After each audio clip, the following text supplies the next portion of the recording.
तमाम तारीफ़ें उस क्रिएटर के लिए जिसने इस यूनिवर्स को एक मकसद के तहत पैदा किया है। रिस्पेक्टेड जनाब जावेद अख्तर साहब, मिस्टर सौरभ द्विवेदी और respected audience, thank you all for being here today. आज की डिबेट में चूंकि हम बात करने वाले हैं डज गॉड एग्जिस्ट के टॉपिक पर, तो ये एक ऐसा टॉपिक है जिसके मुताल्लिक कोई भी डिसीजन लेने के लिए अलग अलग स्टैंडर्ड्स हो सकते हैं। लिहाजा डिबेट के शुरू में ये ज़रूरी है कि हम ये जान लें कि आज के इस टॉपिक में कौन सा स्टैंडर्ड सही होगा और कौन सा गलत होगा। सबसे पहला स्टैंडर्ड जिसे मैं समझता हूं कि हमारे रिस्पेक्टेड जनाब जावेद अख्तर साहब बड़ी तेजी के साथ उसकी तरफ लपकेंगे, वो है साइंस। जबकि साइंस दर हकीकत खुदा के एग्जिस्टेंस को डायरेक्टली साबित करने या उसके एग्जिस्टेंस को डिनाई करने के लिए स्टैंडर्ड नहीं बन सकती। और उसकी वजह क्या है, ये मैं नहीं कह रहा, ये वो लोग कह रहे हैं जो साइंस के एक्सपर्ट्स हैं। नेशनल एकेडमी ऑफ साइंस कहती है science doesn't have the processes to prove और disprove the existence of God. Why? क्योंकि साइंस का ताल्लुक एम्पेरिकल एविडेंस से है और एम्पेरिकल एविडेंसेस का ताल्लुक हमारे नेचुरल और फिजिकल वर्ल्ड से है, जबकि गॉड नॉन फिजिकल और सुपर नेचुरल रियलिटी है। लिहाजा नॉन फिजिकल रियलिटी को आप उस टूल के साथ नहीं चेक कर सकते जिसका काम फिजिकल रियलिटी को तलाश करना है। लिहाजा आज इस डिबेट में गॉड की एग्जिस्टेंस को साबित करने या उसे डिनाई करने में साइंटिफिक एविडेंस को एक्सेप्ट नहीं किया जाएगा। दूसरा स्टैंडर्ड हो सकता है रेविलेशन, कि रेविलेशन के जरिए हम यह साबित करें कि गॉड एग्जिस्ट करता है या नहीं। लेकिन यह स्टैंडर्ड भी आज इररेलेवेंट है। क्यों? क्योंकि रेविलेशन मेरे नजदीक सोर्स ऑफ नॉलेज है, वैलिड सोर्स ऑफ नॉलेज है, लेकिन हमारे जावेद अख्तर साहब के नजदीक ये वैलिड सोर्स ऑफ नॉलेज नहीं है। लिहाजा आज की डिबेट में मैं एक भी एविडेंस किसी भी मजहबी स्क्रिप्चर से नहीं दूंगा ताकि जावेद अख्तर साहब के लिए वो अनएक्सेप्टेबल ना हो। तीसरा जो मेयार हो सकता है वो है ऑब्जर्वेशन, कि भाई कोई कहे कि हमें खुदा दिखाओ, अगर है तो दिखाओ, या ये कि खुदा के एग्जिस्टेंस पर एम्पेरिकल एविडेंस दो, तो ये है दर हकीकत गलत टूल का इस्तेमाल करना। ये ऐसा ही है कि जावेद साहब मुझसे ये मुतालबा करें कि मुफ्ती साहब आप मेटल डिटेक्टर के जरिए प्लास्टिक डिटेक्ट करके दिखाएं। अब चूंकि प्लास्टिक डिटेक्ट नहीं हो पा रही है लिहाजा plastic does not exist. No, you are using the wrong tool. इस टूल से प्लास्टिक को डिटेक्ट नहीं किया जाता। लिहाजा मैं समझता हूं कि गॉड के एग्जिस्टेंस पर एम्पेरिकल एविडेंस का मुतालबा करना एक बचकाना मुतालबा है और हमारे रिस्पेक्टेड जनाब जावेद अख्तर साहब इस स्टेज से अब बहुत आगे निकल चुके हैं। अब बचता है एक ही स्टैंडर्ड, और वो स्टैंडर्ड है अक्ल, लॉजिक, रीजनिंग। और यही वो स्टैंडर्ड है जिसके तहत गॉड की एग्जिस्टेंस को साबित किया जाएगा या गॉड की एग्जिस्टेंस को डिनाई किया जाएगा। लेकिन चूंकि ये बहुत इंपॉर्टेंट और सेंसिटिव टॉपिक है, इसलिए लॉजिकल आर्ग्यूमेंट भी ऐसा होना चाहिए जो डेफिनेटिव हो, इनडेफिनेटिव ना हो, जो 2 और 2 4 की तरह बिल्कुल वाजे हो, जिसे लॉजिकली रिजेक्ट करना पॉसिबल नहीं हो। फॉर एग्जाम्पल हम कहें हमारे रिस्पेक्टेड मिस्टर सौरभ साहब, ये एक इंसान है और तमाम इंसान कॉन्शियस बीइंग है। लिहाजा नतीजा क्या निकला, हमारे सौरभ साहब भी कॉन्शियस बीइंग है।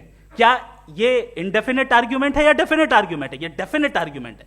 ये 2 और 2 की तरह वाजे है, इसमें किसी तरह जो है लॉजिकली इसको रिजेक्ट नहीं किया जा सकता। तो अगर आज हमारे जावेद अख्तर साहब ऐसी कोई अकली दलील और लॉजिकल एविडेंस दें खुदा के ना होने पर जो डेफिनेट भी हो, तो मैं ये ऐलान करता हूं कि यकीनन मैं उस एविडेंस को कबूल करूंगा और उस पर गौर करूंगा। लेकिन साथ में यह भी ऐलान कर देता हूं प्रेडिक्शन के तौर पर कि ऐसा कोई डेफिनेट आर्ग्यूमेंट कोई नहीं पेश कर सकता। दलील हम देंगे और डेफिनेटिव दलील देंगे, लॉजिकल दलील देंगे, ऐसी दलील देंगे जो एंटायर एथिस्टिक वर्ल्ड उसे रेफ्यूट नहीं कर सकती। चलें अब हम एक एग्जाम्पल सोचते हैं, एक सिनेरियो, सिंपल सिनेरियो, तमाम ऑडियंस से गुजारिश है, हम और आप एक आइसोलेटेड आइलैंड पर हैं, ऐसा आइलैंड जहां पे हमसे पहले कोई कभी नहीं गया। चलते चलते आपके सामने अचानक आपने देखा एक पिंक कलर की बॉल पड़ी हुई है, सबसे पहला सवाल आपके जहन में क्या आएगा कि ये बॉल यहां क्यों आई, कैसे आई, ये पिंक कलर की ही क्यों है, कोई और कलर भी हो सकता था, ये इसी शेप में क्यों है, कोई और शेप भी हो सकता था। नेचुरली आप इस तरफ पहुंचेंगे कि कोई ना कोई है जिसने इन स्पेसिफिक प्रॉपर्टीज के साथ इस बॉल को बनाया है और यहां पे रखा है। चूंकि आप जानते हैं कि ये जो बॉल है इसका एग्जिस्ट करना जरूरी नहीं है, ये एग्जिस्ट कर भी सकती थी, नहीं भी कर सकती थी, और एग्जिस्ट करना ही था तो किसी और फॉर्म में करती, किसी और कलर में करती। अब आप इस बॉल को एक्सपैंड करते चले जाएं, एक्सपैंड करते चले जाएं, एक्सपैंड करते चले जाएं, यहां तक कि ये बॉल यूनिवर्स के साइज की हो जाए। बताइए कि क्या साइज के बढ़ जाने से सवाल बदल जाएगा? हरगिज नहीं बदलेगा। अभी भी सवाल रहेगा, ये यूनिवर्स कहां से आया, इन स्पेसिफिक प्रॉपर्टीज के साथ कहां से आया, क्यों आया, किसने बनाया, यह सवाल उस वक्त भी वैलिड रहेगा। लेकिन यह सवाल अगर हम जनाब जावेद अख्तर साहब से करें तो चूंकि इनका वर्ल्ड व्यू एथिस्टिक है, और सिर्फ इनका नहीं, मतलब जितने भी एथिस्ट हैं और एथिस्टिक वर्ल्ड व्यू को रखने वाले से अगर आप ये सवाल करें कि ये यूनिवर्स कहां से आया, तो इनका जवाब या तो आर्ग्यूमेंट फ्रॉम इग्नोरेंस होगा या डॉगमेटिक होगा। या तो ये कहेंगे कि मुझे नहीं पता कि ये कहां से आया, लिहाजा गॉड डज नॉट एग्जिस्ट, ये आर्ग्यूमेंट फ्रॉम इग्नोरेंस है, या ये कहेंगे कि ये यूनिवर्स खुद ब खुद बन गया। इसका मतलब ये है कि उस बॉल को भी खुद ब खुद बन जाना चाहिए, लेकिन बॉल के ताल्लुक से ये एक्सप्लेनेशन एक्सेप्ट नहीं की जाएगी कि ये खुद ब खुद बन गई, लेकिन यूनिवर्स के ताल्लुक से कर दिया जाएगा। इसे हम दूसरे अल्फाज में डॉगमा भी कह सकते हैं। दूसरी चीज, हमारे जावेद अख्तर साहब जरूर गॉड ऑफ गैप्स की मिसाल भी जरूर देंगे, और मिसाल देंगे कि पहले जमाने में बिजलियां कड़कती थी तो लोगों ने किसी एक खुदा की तरफ, और बारिश होती थी तो दूसरे खुदा की तरफ मंसूब कर दिया, उनके पास दलील नहीं थी। यह हमारा वर्ल्ड व्यू है ही नहीं, यह हमारा वर्ल्ड व्यू है ही नहीं, क्योंकि नेचुरल फेनोमेना के प्रोसेस की इंटरप्रिटेशन को जान लेने से यह कहां से साबित हो गया कि गॉड एग्जिस्ट नहीं करता है। इस पर मैं इंशाअल्लाह अभी आगे बात करूंगा। आप हजरात ये भी देखेंगे, और मैं ये एक्सपेक्ट करता हूं कि हमारे रिस्पेक्टेड जनाब जावेद अख्तर साहब जरूर इमोशनल आर्ग्यूमेंट्स भी देंगे, जो कि एक लॉजिकल फेलेसी है जब बात आती है ट्रुथ को डिसाइड करने में। क्यों?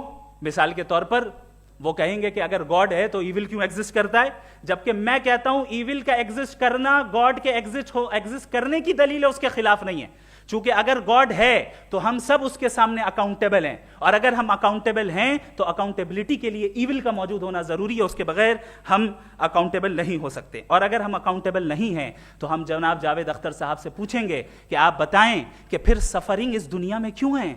अगर खुदा नहीं है तो सफरिंग क्यों है? और उन लोगों के जज्बे का क्या जिनके अंदर सफरिंग के बाद इंतकाम लेने का जज्बा पाया जाता है और वो इस दुनिया से ऐसे ही चले गए, क्या उनकी सारी तकलीफें बेकार चली जाएंगी?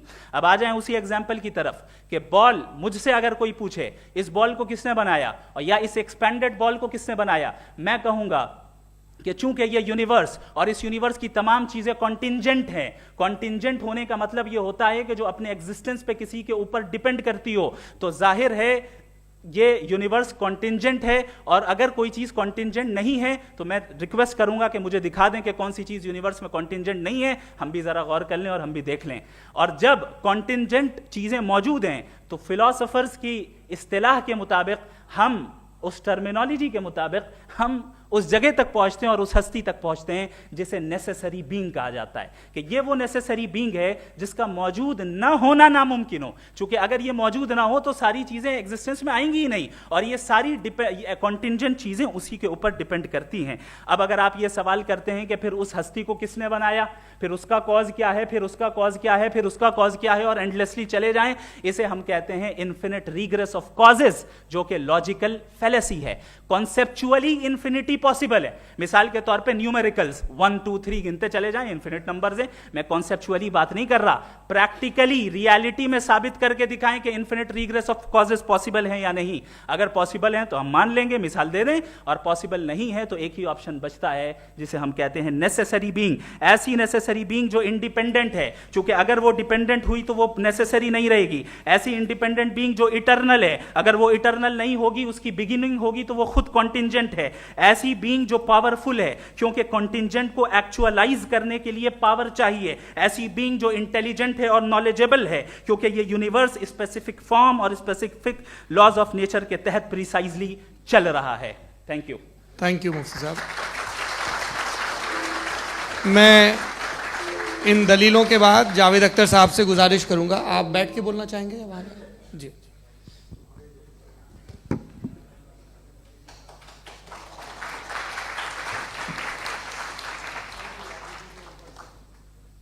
पहले तो मैं मुफ्ती साहब को एक अच्छी खबर देना चाहूँगा कि मेरी नॉलेज साइंस के बारे में बड़ी मामूली है, तो आप फिक्र ना करें उसकी, लेकिन कुछ कॉमन सेंस है मुझ में। देखिए, ये खुदा का तस्वुर कोई नया तस्वुर नहीं है, ये सदियों से रहा है।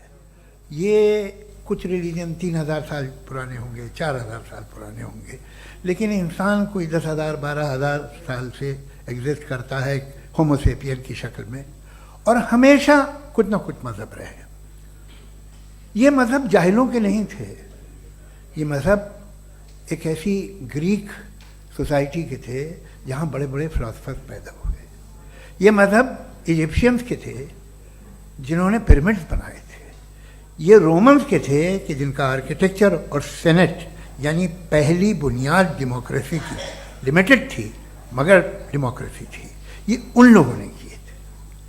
तो इनका जो जुपिटर था, रा था, ज़्यूस था, उन्हें उस पर इतना ही एतमाद था जितना आज किसी मजहबी आदमी को अपने खुदा पे होगा।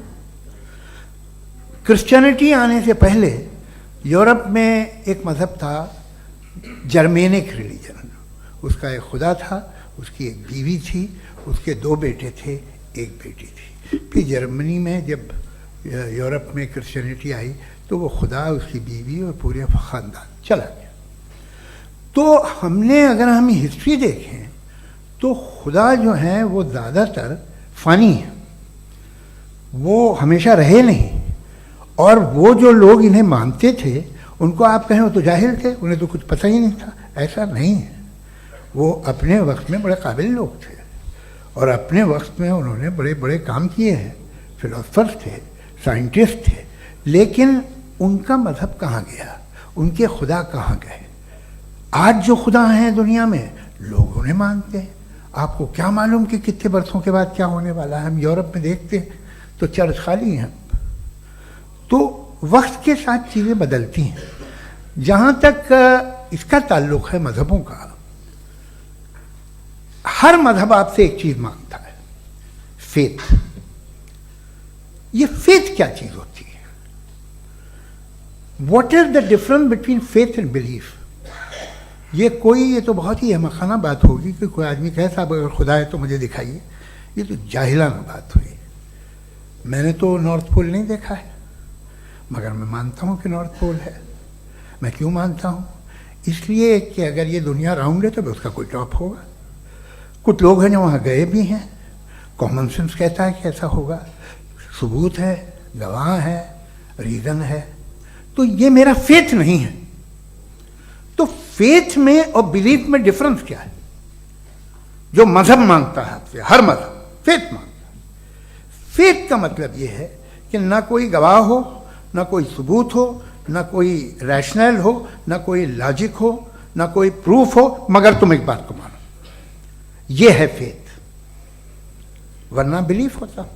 अगर इसमें कुछ भी सबूत होते, गवाह होते, तो फिर इसे आप बिलीफ कहते। जैसे मेरा बिलीफ है कि नॉर्थ पोल है, मेरा फेथ थोड़ी है। फेथ इन तमाम शर्तों को रद्द करता है। तो फिर स्टुपिडिटी क्या है? अगर मैं एक बात ऐसी मानूं जिसकी ना कोई लॉजिक है, ना कोई रैशनल है, ना कोई प्रूफ है, ना कोई गवाह है, ना कोई सबूत है, और मैं उसे मानूं, तो ये स्टुपिडिटी हुई। इसे ही भाई कल को मैं यकीन कर लूं कि एलॉन मस्क जो है मेरा भाई है, तो मुझे इंतहाई खुशी होगी, सुकून भी बहुत मिलेगा मुझे। लेकिन और कहे भाई क्यों मानते हो, क्या सबूत है? भाई वो तो अमेरिकन है और तुम तो इंडियन हो, वो तो नस्ल अलग है, तुम्हें कभी मिले भी नहीं। साहब देखिए, मेरा फेथ है, इस पर बात न किया। फेथ का मतलब ही यह है कि आप प्रूव नहीं कर सकते। अगर आप प्रूव कर सकते हो तो फेथ की जरूरत ही नहीं, फिर तो आप बात करेंगे, आप कितनी बहस कर लीजिए।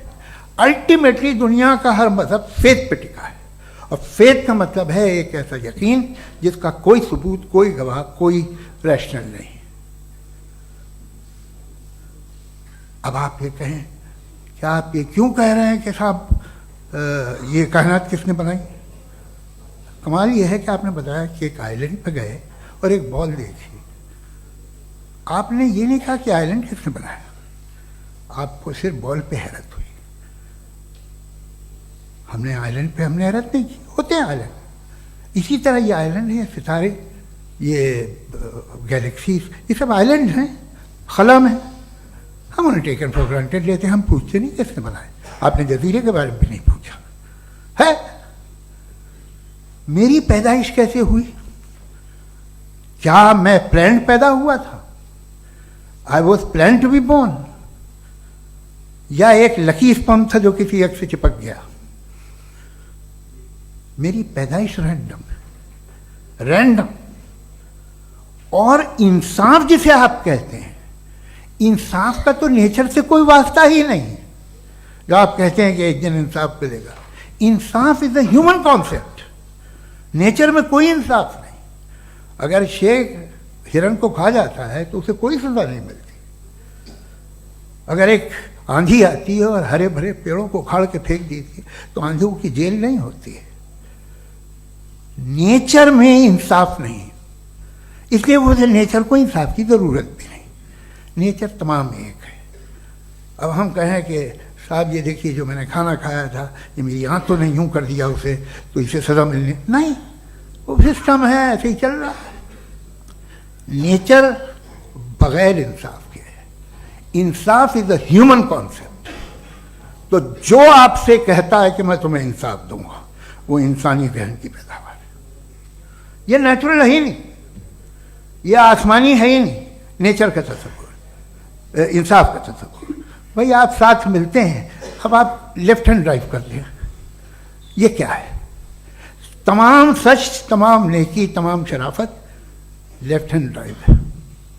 वरना क्या होगा, या तो आप क्रॉस कर देंगे, आपका एक्सीडेंट हो जाएगा, या आप किसी को मार देंगे, या ट्रैफिक जैम हो जाएगा। झूठ, बेईमानी, रिश्वतखोरी, ये तमाम जो है driving on the wrong side है। इसके ऊपर कुछ नहीं। ये तो हमने बनाया, जैसे हमने लेफ्ट हैंड ड्राइव बनाई है। ये कॉन्सेप्ट ऑफ इंसाफ जो है ये हमारा है, इसका नेचर से कोई वास्ता नहीं। शेर खा जाता है हिरन को, उसे जेल होती है क्या? कुछ भी नहीं, है ही नहीं। तो ये जो दुनिया के रिलीजन प्रॉमिस करते हैं आपसे इंसाफ, इसी से मालूम होता है कि ये मैन मेड है। ये तसव्वुर कहीं और का है ही नहीं। जो नेचर है, कुछ लोग कहते हैं नेचर ही खुदा है, तो नेचर में तो इंसाफ नहीं कहीं। और आप वादा कर रहे हैं कि तुम्हें मरने के बाद इंसाफ मिलेगा। मुझे अगर मिलेगा तो मैं बहुत खुश होऊंगा, लेकिन मैं यकीन नहीं कर पाता हूं, इसलिए कि मैं फेथ नहीं पैदा कर सकता। The very fact that religions demand faith, इसका मतलब है कि उनके पास जस्टिफिकेशन नहीं है। अच्छा साहब, फिर रिलीजन अगर मॉडरेशन में है, कोई सा भी नहीं, वो आप में कुछ खूबियाँ भी पैदा करता होगा। देखिए उससे ये फ़ायदा है, वो फ़ायदा है। अल्कोहल जो है वो ज़्यादातर दवाओं में यूज़ होती है, और एक सर्वे किया गया था अमेरिका में कि लॉन्जिटिविटी किन लोगों की है। तो एक तरफ वो लोग थे जो शराब पीते ही नहीं थे, और एक तरफ वो थे जो एक बोतल शराब रोज पीते थे। सबसे ज़्यादा लंबी उम्र उनकी है जो 2 पैक नाप के शराब पीते और खाना खाते हैं। मगर हम शराब को बुरा समझते हैं, मैं भी बुरा समझता हूँ। क्यों? ऐसा होता नहीं। कुछ चीज़ों में आदत होती है जो बढ़ती है। आज तक में एक आदमी दूध पीता है, आप 10 साल बाद भी मिलेंगे तो एक ही गिलास पीता होगा। ऐसा नहीं होता, सुबह से दूध पीता रहता है। मिल्कोहलिक मैंने नहीं देखे, अल्कोहलिक होते हैं। ये टेंडेंसी है मजहब की कि वो बढ़ता है, जैसे कैंसर बढ़ता है, जैसे शराब बढ़ती है। कुछ लोग होंगे जो उसे सही तरह से यूज़ करते हैं। मुझे यकीन है कि हमारे मुफ्ती साहब भी उनमें से एक हैं, इनसे बहुत खुशी हुई मुझे इनसे मिलकर। लेकिन कितने लोग हैं कि आज आप देखते हैं दुनिया में जो तबाहियाँ हैं, इनमें कितना हाथ है उन लोगों का जो बिलीवर। कहते था मजहब ये नहीं कहता, ना कहता होगा, मगर जब ये मजहब पीते हैं तो ऐसे बिहेव करते हैं। थोड़ा सा अगर हो तो शायद बहुत अच्छी बात, लेकिन शराब थोड़ी सी नहीं रहती, उसमें टेंडेंसी है पहले। थोड़ा सा अगर 2-3 कैंसर के सेल हो ना बॉडी में तो आदमी सिम रहेगा, लेकिन वो 2-3 सेल नहीं रहते, वो मल्टीप्लाई होते हैं। जावेद साहब टाइम पूरा हो गया। टाइम हो गया, तो बस बात खत्म हो गई। अच्छा, मुझे कुछ और कहने को था भी नहीं।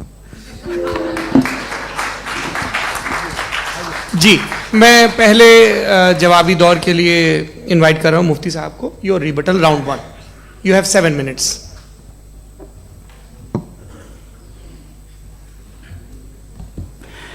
Thank you very much Javed साहब, आपकी बात को सुनकर बड़े महजूज हुए हम लोग। महजूज, do you understand? We enjoyed. Okay, अब थोड़ा सा लॉजिकली उसको हम लोग देखते हैं। दरअसल हम लोगों ने कल गुजारिश की थी मुफ्ती साहब से भी, जावेद साहब से भी, कि हिंदुस्तानी ज़बान आम फहम सबको समझ में आ जाए, और जहां कहीं आप मुश्किल शब्द इस्तेमाल करें वहां बताते भी चलें। Thank you. तो सबसे पहले हमारे रिस्पेक्टेड जावेद साहब ने हवाला दिया कि खुदा फानी है। कितने मजहब आगे चले गए, किसी ने जुपिटर को खुदा माना, किसी ने किसी को माना। मैं कहता हूं जिसने कॉन्टिंजेंट चीज को खुदा माना, गलत माना, वो खुदा ही नहीं, वो खुदा ही नहीं है। हम तो नेसेसरी बीइंग को साबित करने बैठे हैं, वो नेसेसरी कॉज जो इटरनल है, जो अबदी भी है और अजली भी है। हम किसी और को साबित करने नहीं बैठे। दूसरी चीज उन्होंने कहा कि फेथ एंड बिलीफ, ये एक ऐसी डेफिनेशन है फेथ की जो इन्होंने पहली मर्तबा पेश की है, या माफ कीजिएगा, इन्होंने पहली मर्तबा पेश नहीं की है, रिचर्ड डॉकिंस ने पहली मर्तबा पेश की है। मुझे मालूम है ये सोर्स कहां से है। एपिस्टेमोलॉजिकली फेथ और बिलीफ का फर्क आप इस तरह नहीं कर सकते सर। फेथ सही भी होता है, गलत भी होता है, बिलीफ सही भी होता है, गलत भी होता है। जो लॉजिक, रीजन और एविडेंस से बैक्ड होगा वो फेथ सही होगा। और आप जिस फेथ की बात कर रहे हैं कि इलॉजिकल है और उसके पीछे नहीं है, तो we are on the same page. हम नहीं मानते उस फेथ को, जो फेथ ऐसा हो जिसके पीछे कोई लॉजिक ना हो, एविडेंस ना हो, हम नहीं मानते। हम तो उस फेथ के कायल हैं जिसके पीछे लॉजिक हो और एविडेंस हो। तो बिलीफ सही भी होता है, गलत भी होता है, फेथ भी सही होता है और गलत भी होता है। तो आज फेथ और बिलीफ के डिफरेंस पे बात नहीं हो रही है। आज आप चाहे फेथ एक्सेप्ट कर लें या बिलीफ एक्सेप्ट कर लें, आज ये बात होगी कि ट्रूथ क्या है, चाहे ट्रू बिलीफ सही है या ट्रू फेथ सही है, और फॉल्स फेथ क्या है और फॉल्स बिलीफ क्या है, बात इस पे हो रही। दूसरी चीज इन्होंने पूछा, स्टुपिडिटी फिर क्या है? अगर फेथ रिलीजन स्टुपिडिटी नहीं है तो और क्या है? चूंकि फेथ का मुतालबा करते हैं तो स्टुपिडिटी क्या है? मैं कहता हूं स्टुपिडिटी एथिज्म है। उसकी वजह यह है कि आप एक सड़क पे जा रहे हो और आप किसी गार्डन में जाएं और देखें वहां लिखा है फूलों के साथ, I love Javed Akhtar, and I really do, I love you sir. So जब आप वहां पर पहुंचे तो वहां पहुंचकर अब ये बताएं, क्या आप ये कहेंगे वाह व्हाट अ नेचुरल सिलेक्शन? ये क्या नेचुरल सिलेक्शन है? नहीं, ये प्रिसाइजली डिजाइंड है, इसके पीछे डिजाइनर है। लिहाजा अगर कोई एक ऐसी कॉमन सेंस की बात को कबूल नहीं कर रहा है कि यूनिवर्स जो इतने प्रिसाइजली काम कर रहा है, हम कह दें कि खुद ब खुद बन गई, मैं समझता हूं इससे बड़ी स्टुपिडिटी और कुछ नहीं है। ये इरैशनल चीज है। फिर हमारे सर ने कहा कि आपने बॉल पे फोकस किया, आइलैंड पे फोकस नहीं किया। अरे आइलैंड को किसने बनाया यही समझाने के लिए तो बॉल की मिसाल दे रहा हूं। और बॉल भी कॉन्टिंजेंट है, आइलैंड भी कॉन्टिंजेंट है, दोनों नेसेसरी बीइंग का मुतालबा करते हैं। आगे इन्होंने कहा कि नेचर में कोई इंसाफ नहीं है। हम डिसाइड करते हैं कि मोरालिटी क्या होती है, इंसाफ क्या होता है। हम डिसाइड करते हैं, जैसे ड्राइविंग सीट में ट्रैफिक वाला, ये तो किसी खुदा ने नहीं कहा, ये है, इसे कहते हैं फॉल्स इक्विवेलेंस। ये एक लॉजिकल फेलेसी है। आपने जो है मिसाल दी ड्राइविंग की और ट्रैफिक की, ये सब्जेक्टिव मोरालिटी है। आप सब्जेक्टिव मोरालिटी को मिसाल बनाकर ऑब्जेक्टिव मोरालिटी के ऊपर नहीं थोप सकते। इंसाफ की ऑब्जेक्टिव मोरालिटी। अगर आप ये कहते हैं कि नेचर में इंसाफ नहीं है, तो इंसाफ का न होना ये नेचुरल हुआ, तो फिर नेचर को नेचर रहने दे। क्यों हम इतना स्ट्राइव कर रहे हैं दुनिया में इंसाफ लाने के लिए? ये तो इलॉजिकल बात है, इरैशनल बात है। इसलिए बहुत सी चीजें ऐसी हैं जो ऑब्जेक्टिवली जो है इविल या गुड हैं, और बहुत सी चीजें ऐसी हैं जो सब्जेक्टिवली हैं। सब्जेक्टिवली जो मोरल होता है या इमोरल होता है, उसको हम सोशल कंसेंसस से या पर्सनल प्रेफरेंस से डिसाइड करते हैं। लेकिन जो ऑब्जेक्टिव मोरालिटी है, जिसमें इंसाफ आया, जो इन्होंने बार बार रिपीट किया, ये ऑब्जेक्टिव है, सब्जेक्टिव नहीं है। अगर आप कहते हैं ये सब्जेक्टिव है, तो मेरा सवाल आपसे ये है, क्या सोशल कंसेंसस के जरिए अगर जुल्म को सही करार दे दिया जाएगा तो आप जुल्म को जस्टिफाई करेंगे?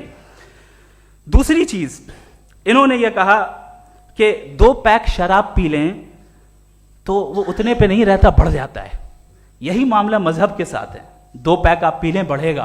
तो ये एक ऐसी मिसाल है, इसको कहीं भी फिट कर लें कि आप एथिज्म पे जब फिट करें, जब आप 2 पैक एथिज्म का लेंगे ना, तो वो बढ़ बढ़ के नॉर्थ कोरिया बनेगा। Thank you.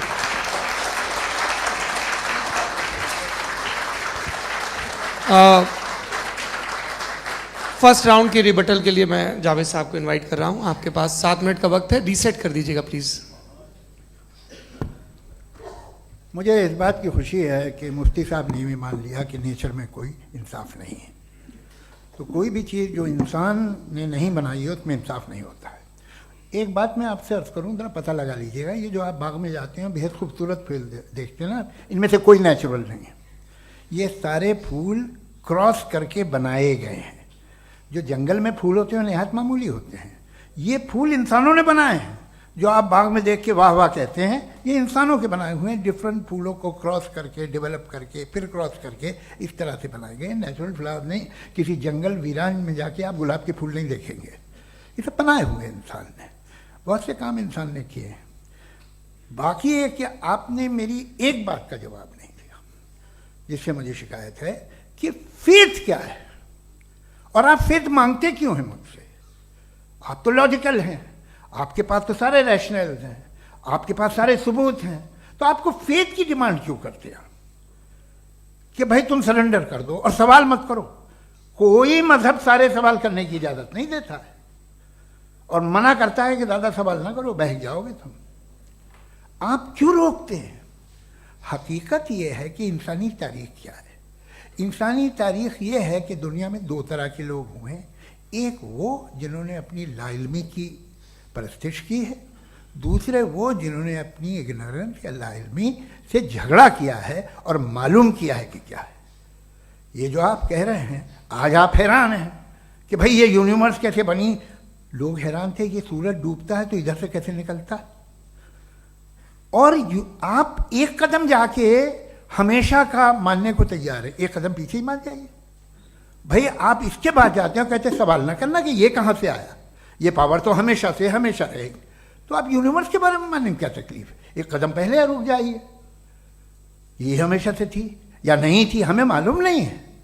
और ये कहना कि हमें मालूम नहीं है, कमाल ये है कि दुनिया के सारे मजहब सब जानते हैं ये दुनिया कैसे बनी थी, कैसे मिटेगी, मरने के बाद क्या होगा, इनको सब इल्म है।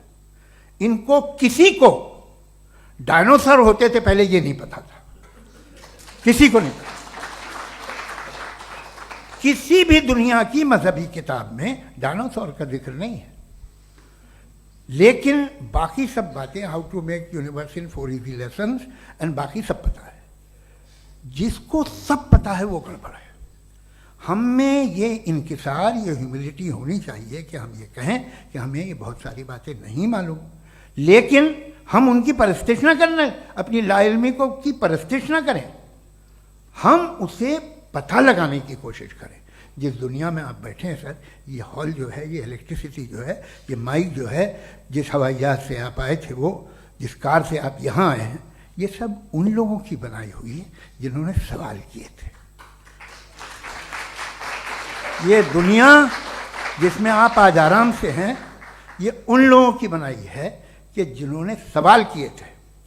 और हर स्टेज पे इन सवालों को मकरूह कहा गया था, गलत कहा गया था। आप जरा तारीख पढ़िए, एक बड़ी दिलचस्प किताब है बर्ट्रैंड रसेल की, जिसमें उसने रिलीजन एंड साइंस कि कब से रिलीजन जो है साइंस के अगेंस्ट है। और हद तो यह है कि भाप के इंजन के खिलाफ थे, स्टीम इंजन के भी खिलाफ थे, और फतवे हुए उन पर, वेटिकन ने दिए। तो ये हमेशा, अभी जैसे ही ये राइट विंगर आते हैं अमेरिका में पावर में, तो वो जो अपना ये क्या बोलते हैं उसे, सीड क्या बोलते हैं, सीड क्या जो, हाँ नहीं सीड जो होते हैं जिस पे जी नहीं भाई, वो जो ह्यूमन बॉडी के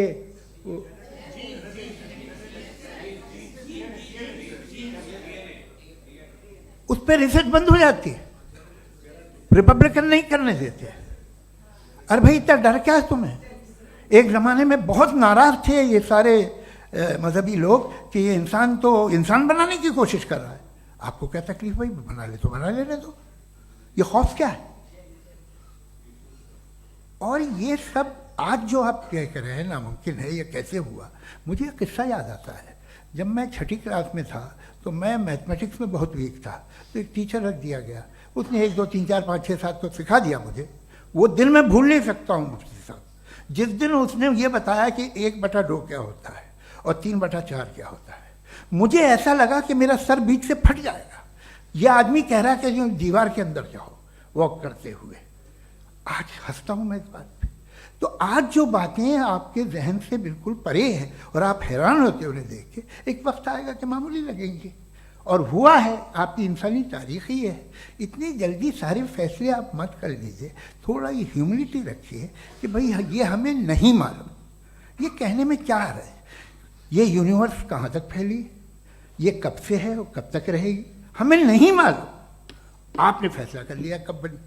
ये आपके हिसाब से कोई 14 बिलियन ईयर बनी जो समझा जाता है। उससे पहले हजारों करोड़ों अरबों साल तक खुदा बैठा क्या कर रहा था? खामोश बैठा था, ऐसे ही जमाइयाँ ले रहा था।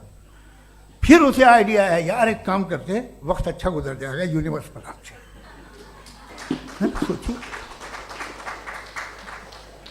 वो तो हमेशा से है ना, मगर यूनिवर्स हमेशा से नहीं है, ये तो बनाई गई है। और उससे पहले क्या था, इनका क्या काम था? कैसी बात है, ये बड़ा आसान है। जो बात हमें आज धीरे धीरे पता चली है, बरसों 2000 और 2500 साल पहले आपको किसी ने बता दिया कि क्या था, आप मान गए, और तब से वही मान रहे हैं जो 2500 साल पहले कहा गया था। सब कुछ बदल गया है, सॉल्व हो रही हैं चीज़ें। अभी साइंस बिल्कुल दावा नहीं करती, या कोई फिलोसफर ये दावा नहीं करता कि हमें सब मालूम, बल्कि वो कहता है कि हमें जितना मालूम होता है उससे ये मालूम होता है कि हमें कितना कम मालूम। तो हम अपनी जहालत से लड़ें, उसकी परस्तिश न करें। जी, टाइम है। Thank you so much.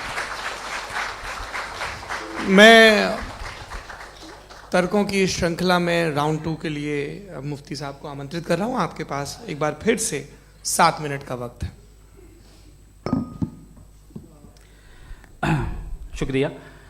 जनाब जावेद अख्तर साहब कई मर्तबा दोहरा रहे हैं कि फेथ का मतलब बताइए, फेथ का मतलब बताइए। मैंने बता दिया, फेथ सही भी होता है, गलत भी होता है। और आज हम फेथ पे बात नहीं कर रहे, हम ट्रुथ और डज गॉड एग्जिस्ट पे बात कर रहे हैं। क्या डज गॉड एग्जिस्ट, ये ट्रुथ यानी गॉड है या नहीं है, इसमें से दोनों ट्रुथ क्या है। अब आप उसे फेथ कह लें, बिलीफ कह लें, नॉट माई बिजनेस। उसके बाद आपने कहा कि भाई सवाल करने से मजहब रोकता है। मैं कहता हूं जो रोकता है वो रोकता होगा, मैं नहीं रोकता, बल्कि सवाल करें, सवाल करना चाहिए। सवाल कर करके तो हम आगे बढ़ते हैं, तरक्की करते हैं, और इसीलिए मैं आज यहां पे आया हूं। लेकिन सवाल सिर्फ खुदा से नहीं होगा, आपसे भी होगा। सवाल एथिज्म से भी होगा, सवाल सिर्फ मजहब से नहीं होगा, सबसे होगा। और आज मैं सवाल करूंगा और उम्मीद है कि आप जवाब देंगे। अभी तक आपने वैसे कॉन्टिंजेंसी आर्ग्यूमेंट का कोई जवाब नहीं दिया। चलें, आपने कहा यूनिवर्स के बारे में इटर्नल क्यों नहीं बोल देते। ये चूंकि लॉजिकली पॉसिबल ही नहीं है कि यूनिवर्स इटर्नल हो। यूनिवर्स एक कॉन्टिंजेंट चीज है जो टाइम एंड स्पेस के पाबंद है, टाइम एंड स्पेस से बाउंड है। जो टाइम एंड स्पेस से बाउंड होगा वो कॉन्टिंजेंट होगा, जो कॉन्टिंजेंट होगा वो उसकी बिगिनिंग हुई होगी, जिसकी बिगिनिंग हुई होगी वो इटर्नल नहीं हो सकता। ये तो कॉमन सी बात है। आपने कहा कि किसी मजहबी किताब में डायनासोर का जिक्र नहीं है। अफसोस कि आज तक किसी मैथमेटिक्स के किताब में मुझे डायनासोर का जिक्र नहीं मिला। तो इसका मतलब मैथमेटिक्स की किताब बेकार है? नहीं, उसका वो टॉपिक नहीं है। रेवलेशन का और मजहबी किताबों का टॉपिक ये नहीं है कि आपको आके बताए साइकिल कैसे बनाते हैं, या आकर ये बताएं कि जो है डायनासोर कब था। वो तो मोरालिटी सिखाने आया है, गॉड के बारे में बताने आया, नॉन फिजिकल रियलिटी की हकीकत को सिखाने के लिए आया। रिलीजियन साइंस को रोकता है? नहीं रोकता। अगर रोकता है तो गलत करता है। रिलीजियन साइंटिज्म को रोकता है, जिसमें हमारे जावेद साहब मुब्तला है। साइंस और साइंटिज्म में फर्क है। साइंटिज्म यह है कि आप समझें कि साइंस और साइंटिफिक मेथोडोलॉजी ये नॉलेज को हासिल करने का वाहिद सोर्स ऑफ नॉलेज है। यह है साइंटिज्म। हम इसे रिजेक्ट करते हैं। हम साइंस को तो तरक्की करते हैं, भाई आप हमारी पूरी तारीख कर लें, पढ़ लें तो आपको पता चल जाएगा। बहरहाल ये अलग टॉपिक है। उसके बाद इन्होंने एक लफ्ज कहा, वेटिकन ने फतवा दिया। वेटिकन का फतवे से कोई ताल्लुक नहीं है, दोनों कॉन्ट्राडिक्टरी अल्फाज हैं। उसके बाद उन्होंने कहा कि भाई हमें नहीं मालूम। अगर नहीं मालूम तो क्लियरली कह देना कि नहीं मालूम है, इसमें क्या हर्ज है? तो वही तो मैं कह रहा हूं ना कि आप कह दें कि नहीं मालूम, लेकिन क्लेम क्यों कर रहे हैं कि गॉड एग्जिस्ट नहीं कर रहा है? आप कह दें नहीं मालूम है, हो सकता है हो सकता ना हो, लेकिन आप क्लेम कर रहे हैं। The moment you say God does not exist, this is a claim, and now the burden of proof is upon you too, जैसे हमारे ऊपर है। और क्यों है मैं बताता हूं, क्यों है ये भी मैं बताता हूं। फिलोसॉफिकली जो क्लेम होता है ना, सिर्फ ये नहीं होता कि इंसान कहे पॉजिटिव क्लेम करे और नेगेटिव क्लेम करे तो बर्डन ऑफ प्रूफ नहीं है। आप मिसाल के तौर पे मैं कहूं कि फुला उस कमरे में कोई नहीं है, मैंने एक नॉलेज का क्लेम किया है। उस कमरे में कोई नहीं है, मैंने एक नॉलेज का क्लेम किया। या तो मैं कहूं मुझे नहीं पता, हो भी सकता है नहीं भी हो सकता है, this is not a claim. लेकिन जब मैं कह रहा हूं कि वहां कोई नहीं है, या मैं कह रहा हूं वहां कोई है, दोनों क्लेम है और दोनों के ऊपर बर्डन ऑफ प्रूफ है। हमारे ऊपर भी बर्डन ऑफ प्रूफ है। मैंने कंटिजेंसी आर्ग्यूमेंट दिया, इसे तोड़कर दिखाइए। आखिरी चीज, इन्होंने कहा कि खुदा दुनिया बनाने से पहले 150 साल पहले या करोड़ों साल पहले क्या कर रहा था। अरे हजरत, चलें बहरहाल मैं जवाब दे देता हूं। आप हमारे रिस्पेक्टेड पर्सनालिटी हैं, अगर आप नहीं होते तो मैं ऐसे एंटरटेन ही नहीं करता। टाइम, ये 100 साल पहले या 100 साल बाद, पहले बाद में अभी, ये वो अल्फाज हैं जिनका ताल्लुक टाइम से है। टाइम शुरू ही हुआ है यूनिवर्स की बिगिनिंग के बाद, तो उसके पहले खुदा क्या कर रहा था? सवाल इलॉजिकल है, ये फेलेसी है। यानी आप ये कह रहे हैं कि यूनिवर्स के बनने से पहले खुदा क्या कर रहा था? टाइम के बनने से पहले, पहले का ताल्लुक टाइम से, टाइम उस वक्त था ही नहीं, तो ये सवाल ही इनवैलिड है खुदा के ताल्लुक से। दूसरी चीज, आर्ग्यूमेंट ऑफ कंटिजेंसी जो मैंने आपके सामने पेश की है, आपने बार बार ये प्रूफ किया और ये कह रहे हैं कि गॉड ऑफ गैप्स। देखिए, पहले नहीं मालूम था, साइंस ने कर दिया। सिंपल्स की मिसाल से मैं समझा देता हूं। जिस गैप्स की आप बात कर रहे हैं ना, साइंस उन गैप्स को जिन चीज के जरिए भी प्रूव करेगा वो कॉन्टिजेंट ही होगा। अब चाहे वो फोर्स हो, मैटर हो या एनर्जी हो। लिहाजा सवाल हमारा उस वक्त भी वैलिड होगा जब तक कि आप नेसेसरी बीइंग पे ना आ जाएं। और इन्फिनिट रिगरेस पॉसिबल नहीं है of causes in practical world, तो जाहिर है कहीं रुकना पड़ेगा। जहां रुकेंगे वही खुदा है। दूसरी चीज, आपने ये कहा, क्या कह रहा था मैं, किस पॉइंट को? What? Oh no, after that. Just now. हाँ, जहां रुकेंगे वही खुदा है। बहरहाल, तो टाइम का जिक्र हो गया, गॉड ऑफ गैप, सॉरी, या इसकी एक मिसाल आप ले लें। एक कार है, एक साहब ने देखा कि भाई कार जो है उसके व्हील्स कितने अच्छे लगे हुए हैं, सही जगह पे। स्टीयरिंग जो है कितने अच्छे जगह पे लगी हुई है, और सीट्स कितने वेल डिजाइंड है, कितनी प्रिसाइजली ये कार काम कर रही है। तो जरूर कोई ना कोई इसे क्रिएट किया है, किसी ने क्रिएट किया है। अब जावेद साहब आए और कहे, अरे जनाब बोनेट खोलिए, इसमें इंजन है, इंजन इस कार को चला रहा है, hence prove no one has created the car. This is illogical, this is irrational. आपने इंजन के जरिए उस गैप को तो साबित किया, लेकिन क्या उससे कार की जो क्रिएशन है और उसका जो क्रिएटर है ये इम्पॉसिबल हो जाए? ऐसा पॉसिबल है? उसका सवाल खत्म हो जाए? ऐसा पॉसिबल है? नहीं। आपने गैप्स को फिल करके, कॉन्टिंजेंट चीजों से गैप्स को फिल करके हमारे ऑब्जर्वेशन को और ब्रॉड कर दिया। अब हमें और पता चल गया कि ये जो कार है इसका सिस्टम कितना ज्यादा कॉम्प्लेक्स है। पहले कम समझते थे, अब कॉम्प्लेक्सिटी और ज्यादा वाजे हो गई। अब हमें समझ में आ रहा है कि हमारी सर्टेनिटी और बढ़ गई कि जरूर इस कार को किसी ना किसी ने बनाया। यही मामला यूनिवर्स का है। साइंस हमेशा फिजिकल वर्ल्ड की चीजों को ही फिल करती जाएगी और फिजिकल चीजों से ही करती जाएगी, चूंकि एम्पेरिकल एविडेंस का ताल्लुक फिजिकल वर्ल्ड से है। आप साइंस के जरिए मेटाफिजिकल रियलिटी को कभी साबित नहीं कर सकते। ये रॉन्ग टूल का इस्तेमाल करना है। ये वही काम है कि आप मेटल डिटेक्टर से प्लास्टिक डिटेक्टर करने चलें, जो कि जाहिर है सही नहीं है। Thank you.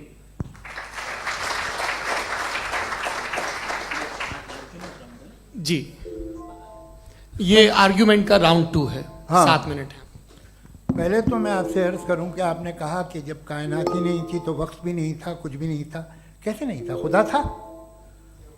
एक एग्जिस्टेंस तो था ना खुदा का। तो जब खुदा था तो वक्त भी होगा। ऐसा नहीं कि कुछ भी नहीं था, खुदा था।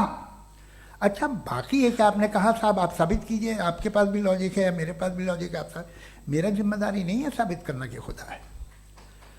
बर्टन रसल ने बड़ी अच्छी बात कही। बर्टन रसल ने बड़ी अच्छी बात कही। मैं आपसे अगर ये दावा करूं कि एक चाय की केतली मरीख के चारों तरफ घूम रही है, मार्स के चारों तरफ, तो ये आपका काम नहीं है कि आप साबित करें कि कोई चाय की केतली नहीं है। ये मेरा काम है, मैंने दावा किया है। ये दावा तो मजहबी लोग करते हैं कि खुदा है। मैं क्यों साबित करूं कि नहीं है? जब तक आप मुझे कन्विंस नहीं कर देंगे मैं नहीं मानूंगा। आपकी जिम्मेदारी है, मेरी जिम्मेदारी नहीं है। दोयम ये कि ये जो आप कह रहे हैं, जो गैप्स हैं, ये गैप जब जब किसी मजहब को चैलेंज करते हैं, जब ऐसा कोई बात आती है तो हंगामा हो जाता है कि जब वो चैलेंज करें किसी फेथ को। ये तमाम साइंस जो है इसे मुख्तलिफ जगहों पे मुख्तलिफ वक्तों में मजहब ने रोकने की कोशिश की है। ये किताब है religion and science, Burton Russell की, पढ़िएगा, अच्छी लगेगी आपको। तारीख ही है साइंस, मजहब की साइंस से उसका यही रिश्ता है। अच्छा, अब ये हम सोचें कि बहरहाल ये वजूद जो है मजहब और ये बिलीव इन गॉड इंसान को बेहतर बना देता है। तो एक काम कीजिए, हिंदुस्तान वर्ल्ड का नक्शा लीजिए और मार्क कीजिए कि रिलीजन कहाँ कहाँ ज़्यादा है, कहाँ कहाँ, चाहे वो लैटिन अमेरिका हो या मिडल ईस्ट हो या फार ईस्ट हो या हिंदुस्तान के वो इलाके जहाँ मजहबियत ज़्यादा है। रख दीजिए नक्शा अलग। अब दूसरा नक्शा कि कहाँ कहाँ नाइंसाफ़ी, रिप्रेशन, औरतों के हुकूक की पामाली, जुल्म, डिक्टेटरशिप कहाँ है, नक्शा एक ही होगा। तो आप मुझे बताएं कि जो इसका तरकीब इस्तेमाल क्या है। खुदा का तरकीब इस्तेमाल तो बताइए। आप छोटी सी दवा सड़क पे बेचते हैं, उसकी भी तरकीब इस्तेमाल बताते हैं। इसके इस्तेमाल से तो फायदा नहीं हुआ किसी को। जो सारे के सारे खराब मुल्क हैं, खराब समाज है, वो सारे जुल्म खुदा के नाम पे करते हैं। वो गलत करते हैं, सही करते हैं, मुझे क्या लेना देना उससे। इस्तेमाल से मालूम होता ना। एक विस्की की बोतल कभी शायद देखी हो आपने, लाल रंग की होती है, उस पर रोशनी और छपड़ा इंतहाई खूबसूरत लगती है, क्या बिगाड़ रही है किसी का? उसका इस्तेमाल गलत है, इसलिए आप उसे नापसंद करते हैं। इसका इस्तेमाल गलत है, इस तसव्वुर का इस्तेमाल ही गलत है और हमेशा से गलत हुआ है। आप देख लीजिए, इंसानी तारीख देख लीजिए, आज देख लीजिए, हिंदुस्तान देखिए, दुनिया देख लीजिए, क्या हो रहा है। इसे कैसे इस्तेमाल कर रहे हैं फेथ वाले लोग? क्या फेयर हैं, जस्ट हैं, जो अपने खुदाओं पे यकीन रखते हैं? वो किस तरह के लोग हैं? वो लोगों को इंसाफ देते हैं, वो बेहतर इंसान बने। तो इस दवा का फ़ायदा क्या है? चलो बहुत फ़ायदा हो रहा तो मैं इस्तेमाल कर लूँगा, मैं मुझे तो इस दवा का कोई फ़ायदा दिखता ही नहीं। मुझे तो ऐसा लगता, मैं एक और बात बताऊं, अगर कोई आदमी मजहबी है और अच्छा आदमी है तो मैं उसकी बहुत इज्जत करता हूँ, इसलिए कि मेरा ख्याल है मजहबी आदमी का अच्छा होना मुझसे अच्छा होने से ज़्यादा मुश्किल है। भाई हर चीज़ की एक लिमिट है। आप इतना भाग सकते हैं, इतना नहीं भाग सकते, इतना वजन उठा सकते, इतना नहीं उठा सकते, इतना दूर देख सकते हैं, इतना दूर नहीं देख सकते। उसी तरह कॉमन सेंस कहता है कि आप में नेकी का भी एक कोटा होगा। अब आप अगर सुबह जाते हैं अपनी इबादत गाह और इबादत करते हैं तो बाहर निकलते हैं तो आप तो यही महसूस करते हैं कि आपने एक बहुत अच्छा काम किया, आपकी नेकी का एक बहुत बड़ा कोटा खर्च हो गया जिससे किसी का कोई फ़ायदा नहीं। मैं तो नहीं जाता हूँ, तो मुझे तो किसी को खाना खिलाना पड़ेगा, किसी बेवा की मदद करनी पड़ेगी। मैं अपना कोटा कैसे कंज्यूम करूँ? आप अपना कोटा सारे मजहबी लोग इंतहाई यूजलेस कामों में यूज करते हैं। उसके बाद भी अगर आप में बच्ची है थोड़ी सी शराफत, तो भाई वाह, क्या बात है।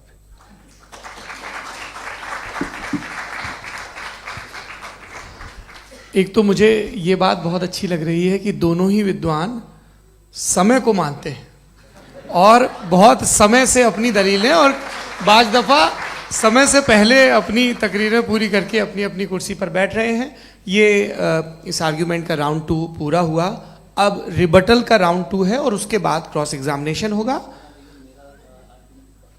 नहीं, आपका आर्ग्यूमेंट हो गया सर। हमारे यहाँ स्कूल के सिलेबस में पंच परमेश्वर कहानी पढ़ाई जाती है, प्रेमचंद जी की लिखी हुई। आप निश्चिंत रहिए, आपके कोई राउंड में मिस नहीं होने दूंगा। रिबटल का राउंड 2, मुफ्ती शमाइल नदवी साहब।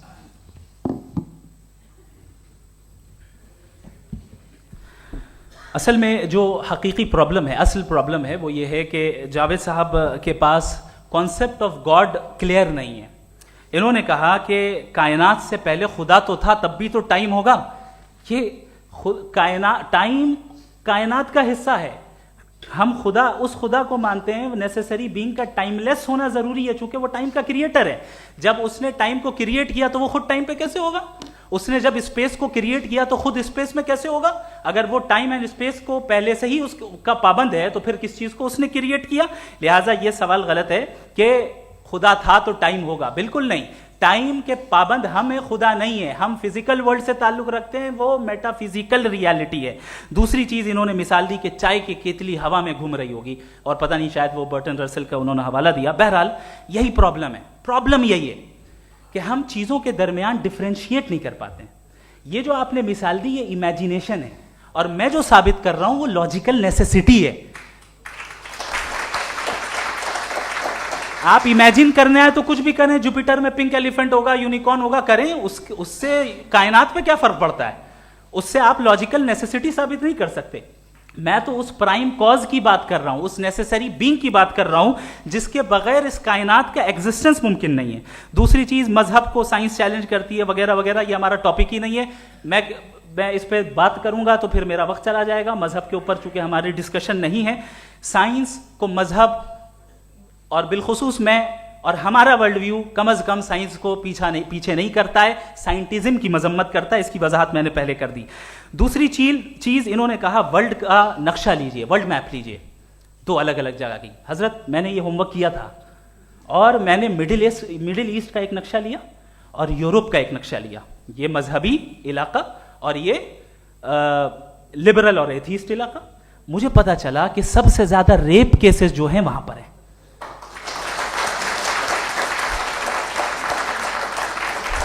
मुझे ये पता चला यूएन की रिपोर्ट के मुताबिक, मैं ये अपने घर से नहीं लेके आ रहा, कि जो वर्किंग वुमेन है यूरोपियन कंट्रीज में, उसमें 81% वुमेन सेक्सुअल हैरेसमेंट का वर्क में शुमार हो रही है। ये मिडिल ईस्ट में नहीं हो रहा है, वो मजहबी लोग हैं इसलिए नहीं हो रहा है। दूसरी चीज, आपने ये कहा कि मजहबी आदमी का अच्छा होना हमारे अच्छे होने से बहुत मुश्किल है, बहुत मुश्किल है। तो इसका मतलब यह है कि गॉड के अलावा आपके पास अच्छे और बुरे का कोई स्टैंडर्ड है। मैं चाहूंगा कि कन्वर्सेशनल स्टाइल वाली डिस्कशन और सेगमेंट पे इसी पे बात कर लेते हैं। Thank you very much.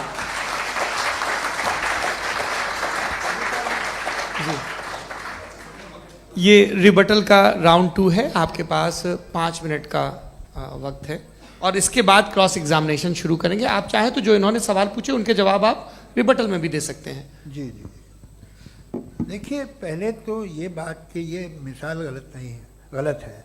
इन्होंने पहले ही हमको डिसार्म कर दिया। कह लिया अकल से मामला सॉल्व नहीं हो सकता, लॉजिक से आप पहुंच नहीं सकते। ये एक मेटाफिजिकल चीज़ है। मेटाफिजिकल अजीब सा लफ्ज़ है, ठीक से किसी को माने नहीं मालूम इसके, तो ऐसा लगता है कुछ बड़ी चीज़ है। अरे भाई, क्या होता है मेटाफिजिकल, बताओ, खड़ी हो। ये एक लफ्ज़ है जो कहीं भी इस्तेमाल हो जाता है। जब आप एक बात कर रहे हैं और आप मुझसे बहस कर रहे हैं तो मुझे मेटाफिजिकल मत बताइए, आप लॉजिकली मुझे प्रूफ किए। और अगर लॉजिकली आप नहीं बात करते साहब ये मेटाफिजिकल है, तो फिर हम आप बात क्या कर रहे हैं? मेरा आपका किस ज़बान में कॉन्वर्सेशन होगा? और ये कहना कि वक्त पहले नहीं था, तो फिर क्यों कहते हैं ये हमेशा से और हमेशा रहेगा? हमेशा वक्त है, तो आप कैसे कहते हैं वो हमेशा से है और हमेशा रहेगा? हमेशा का मतलब है कोई वक्त, अगर वक्त ही नहीं है तो हमेशा कैसे? बाहर वो रहेगा। अब मैं ये देखता हूँ, आपने कहा ना कि वहाँ रेप ज़्यादा होते हैं, तो हम एक बात देखते हैं कि ये दुनिया जिस पे वो कादर मुतलक है, जिसकी मर्जी के बगैर पत्ता भी नहीं हिलता, ओमनीपोटेंट है, ये दुनिया चल कैसे रही है? और इस दुनिया का हाल क्या है? 45,000 बच्चे जो 10 साल की उम्र से कम थे वो गाजा में मरे। भूख से काला हांडी में बच्चे मरते हैं और डिप्थेरिया से मरते हैं। डिप्थेरिया अजीब मर्ज है, गले में जाली बनना शुरू होती है, बच्चा नीला हो जाता है, गरीब का बच्चा, इसलिए कि उपास इलाज नहीं। ये कादर मुतलक है जो चाहे कर दे, इससे आप दुआएं मांगते हैं हमारी ये काम कर दे वो कर दे, तो इसका मतलब डे टू डे लाइफ में वो इंटरफेयर करता है और ये देख रहा है वो। अगर वो वाकई भी है फॉर डिस्कशन सेक, तो मैं जब दुनिया देखता हूँ तो मेरे दिल में उसके लिए कोई इज्जत नहीं पैदा होती। ये क्या कर रहे हो तुम पूरे ऑल पावरफुल हो, ओमनीपोटेंट हो, ओमनी प्रेजेंट हो, तुम तो वहाँ गाजा में रहे होगे ना, तुम हर जगह हो। तुम देख रहे थे कि बच्चे की कैसे धज्जियां उड़ रही, तुम देख रहे थे और तुम चाहते हो मैं तुम्हारी परस्तिश करूंगा, तुम हो भी। अरे यार, इसके अच्छे तो हमारे चीफ प्राइम मिनिस्टर हैं, कुछ तो ख्याल करते हैं। कमाल है, आप किसकी इबादत कर रहे हैं? अगर वो है भी, ये दुनिया नाइंसाफी से, जुल्म से, जबर से, तशद्दुद से भरी हुई। और आप ये मत कहिएगा कि वो देख रहा है और वो बताएगा एक दिन। अगर वो देख रहा है और इंटरफेयर नहीं करता तो आप दुआ क्यों मांगते? आप कहते हैं मेरा ये काम करा दे, इसके मतलब है वो दखल दे सकता है, वो आपको नौकरी दिलवा सकता है, भले दूसरे आदमी को न मिले, मगर आपका काम कर देगा चूंकि आपने दुआ मांगी है। तो जब वो आपको नौकरी दिला सकता है, लड़की की शादी कर सकता है, बेटे को ग्रीन कार्ड दिलवा सकता है, तो कम से कम ये जो मर रहे हैं बच्चे, इनको रोक दे, कुछ तो करे। मुझे तो दुनिया में, इस दुनिया का कोई मालिक है, इसका ओमनीपोटेंट कोई रूलर है, और ये दुनिया ऐसी चल रही है। मैं तो चाहूँगा कि भाई ना हो, अगर हो तो बड़ी शर्मिंदगी की बात है। शुक्रिया।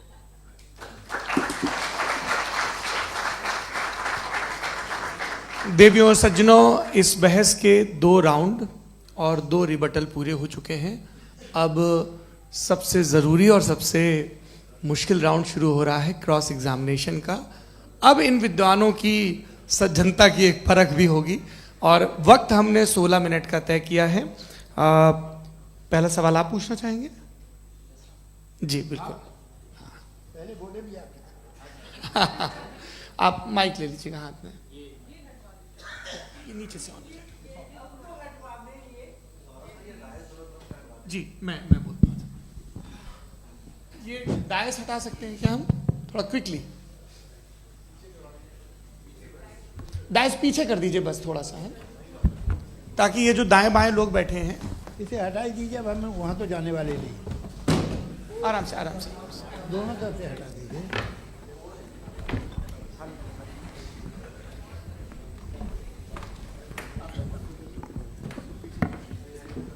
इस बीच आप लोग भी अपने अपने सवाल तैयार कर लें। ये ध्यान रखेंगे कि मैं यहाँ से सवाल लूँगा, आप लोगों को अपना हाथ ऊपर करना है, अपना नाम बताना है और अधिकतम 3 वाक्यों में अपना सवाल पूरा करना है। कई लोग सवाल की जगह भाषण देने लगते हैं, उससे आज बचना है। जी मुफ्ती साहब, पहला सवाल आपका, 16 मिनट हैं, हम दोनों लोगों के सवाल लेंगे। जी जी बहुत शुक्रिया। आपकी जो अभी बात हुई बहुत अहम थी, मैं इसको चाहूँगा कि आगे डिस्कस करूँ, लेकिन चूँकि अभी ये वो सेगमेंट है क्रॉस एग्जामिनेशन, तो सबसे पहला सवाल आपसे ये है कि जो मैं इतनी देर से कॉन्टिंजेंसी आर्ग्यूमेंट आपको बता रहा था, ये अकल से ही बता रहा था हजरत, आप ये बताएं कि आप इन्फिनिट रिग्रेस ऑफ कॉजेस को पॉसिबल मानते हैं या नेसेसरी बीइंग के एग्जिस्टेंस को सही समझते हैं? चूंकि 2 ही ऑप्शन हो सकता है, आप ये बताएं। देखिए, आपको मैं ईमानदारी से बात करूं, एक तो मैं कॉन्टिजेंसी वर्ड ठीक से समझता नहीं, और इस वक्त भी जो आपने अंग्रेज़ी के अल्फाज इस्तेमाल किए वो ज़रा थोड़े से मुझे डिफ़िकल्ट और कॉम्प्लिकेटेड लगे, तो आप ज़रा सिंपल ज़बान में सवाल कर सकते हैं। बिल्कुल कर सकता हूँ। जी। यूनिवर्स की हर चीज कॉन्टिंजेंट होने का मतलब यह है कि वो अपने एग्जिस्टेंस में किसी के ऊपर डिपेंडेड है। जो भी चीज डिपेंडेड होगी वो चीज इंडिपेंडेंट नहीं हो सकती, तो उसका कोई ना कोई कॉज होगा। तो अब आप क्या समझते हैं कि ये इन्फिनिट रीग्रेस है, यानी कॉज पर कॉज, कॉज पर कॉज, कॉज पर कॉज, और कभी कोई यानी ये एंडलेसली चलता रहा? क्योंकि अगर ऐसा होगा तो हम तो एग्जिस्टेंस में आते ही नहीं। लॉजिकली ये मुत्तफक अलैह चीज है, मुत्तफक अलैह अग्रीड अपॉन। ओके, इस पे हमने एग्री किया था कि मुश्किल शब्द आएगा तो अर्थ बताना पड़ेगा। तो इन्फिनिट रीग्रेस तो पॉसिबल नहीं है, तो कहीं ना कहीं आपको रुकना पड़ेगा ऐसे नेसेसरी बीइंग पर। नहीं, कोई ज़रूरत नहीं रुकने की। किसने कहा आप रुकना पड़ेगा? आप रुकते हैं खुदा पे, आप नहीं रुकते। आप कहते हैं वो हमेशा से, जब उस वक्त से है जब वक्त नहीं था। आप कहाँ रुकते हैं कि अब हुआ था वो?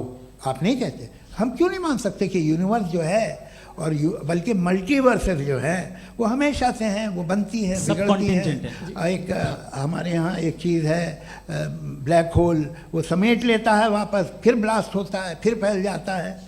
और इसमें हमारी तो खैर कोई औकात ही नहीं है इंसान की।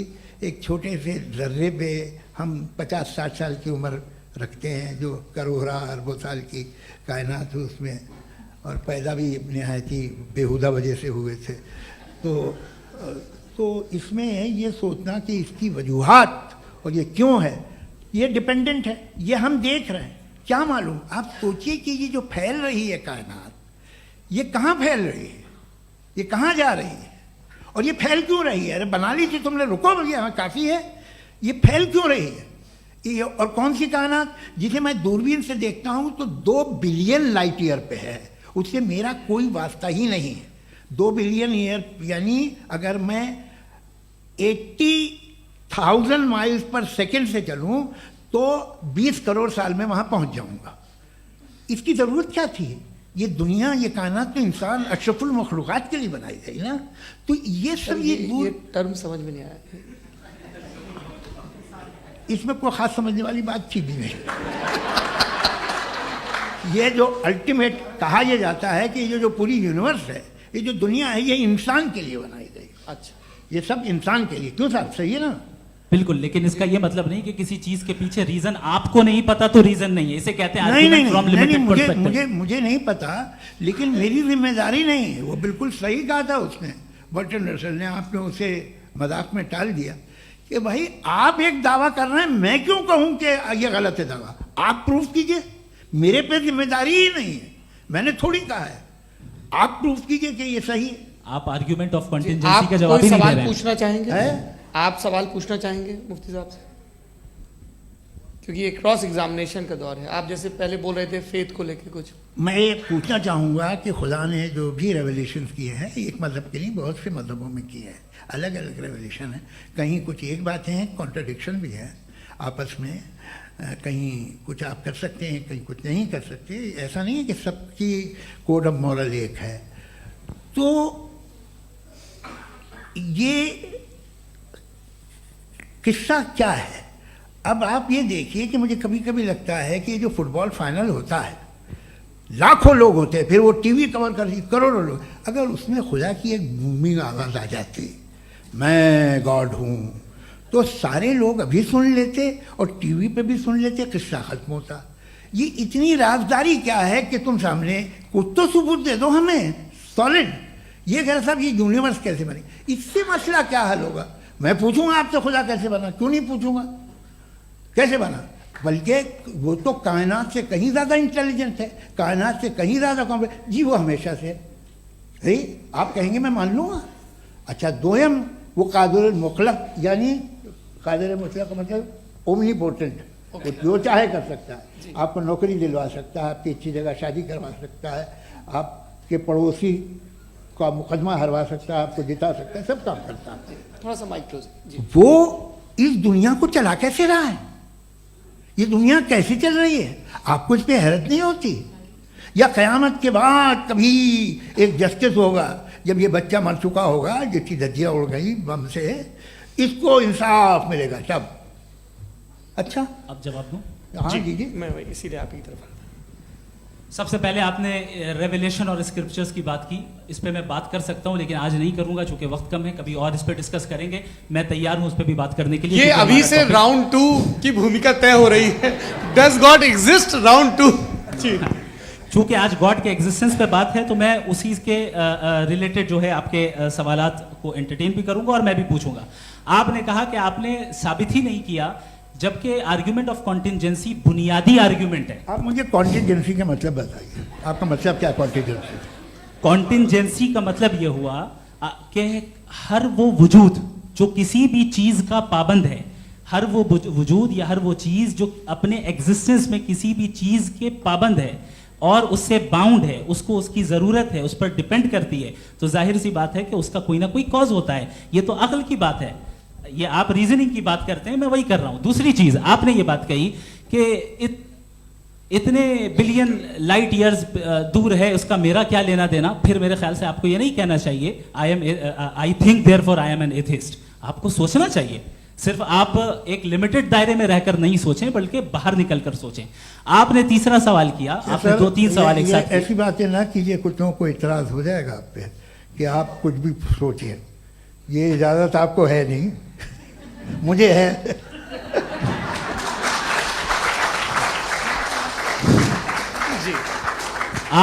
आपने प्रॉब्लम ऑफ इविल के ताल्लुक से सवाल किया और बार बार आप एक लफ्ज रिपीट कर रहे हैं कि ओमनीपोटेंट गॉड है, ऑल पावरफुल गॉड है।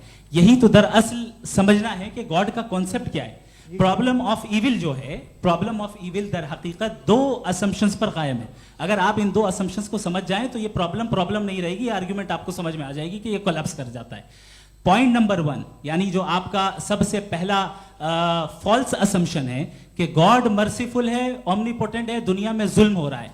लेकिन आपको यह समझना चाहिए कि हमारे वर्ल्ड व्यू के मुताबिक गॉड सिर्फ ओमनीपोटेंट और सिर्फ मर्सीफुल नहीं है, बल्कि वो ऑल वाइज भी है और वो ऑल नोइंग भी है। उसके हर काम के पीछे हिकमत और विजडम है। ये कोई जरूरी नहीं है कि वो हिकमत और विजडम आपको समझ में आए या मुझे समझ में आए।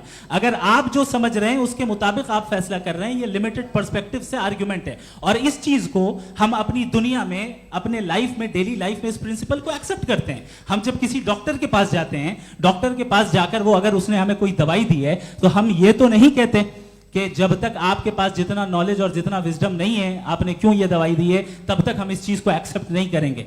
नहीं कहते, हम उसकी अथॉरिटी को तस्लीम करते हैं। क्यों? क्योंकि उसकी हम जानते हैं कि वो नॉलेजेबल है, वो विजडम वाला है, हमसे ज्यादा नॉलेज और हमसे ज्यादा विजडम है। बताएं सर। नहीं, डॉक्टर में और खुदा में बड़ा डिफरेंस है।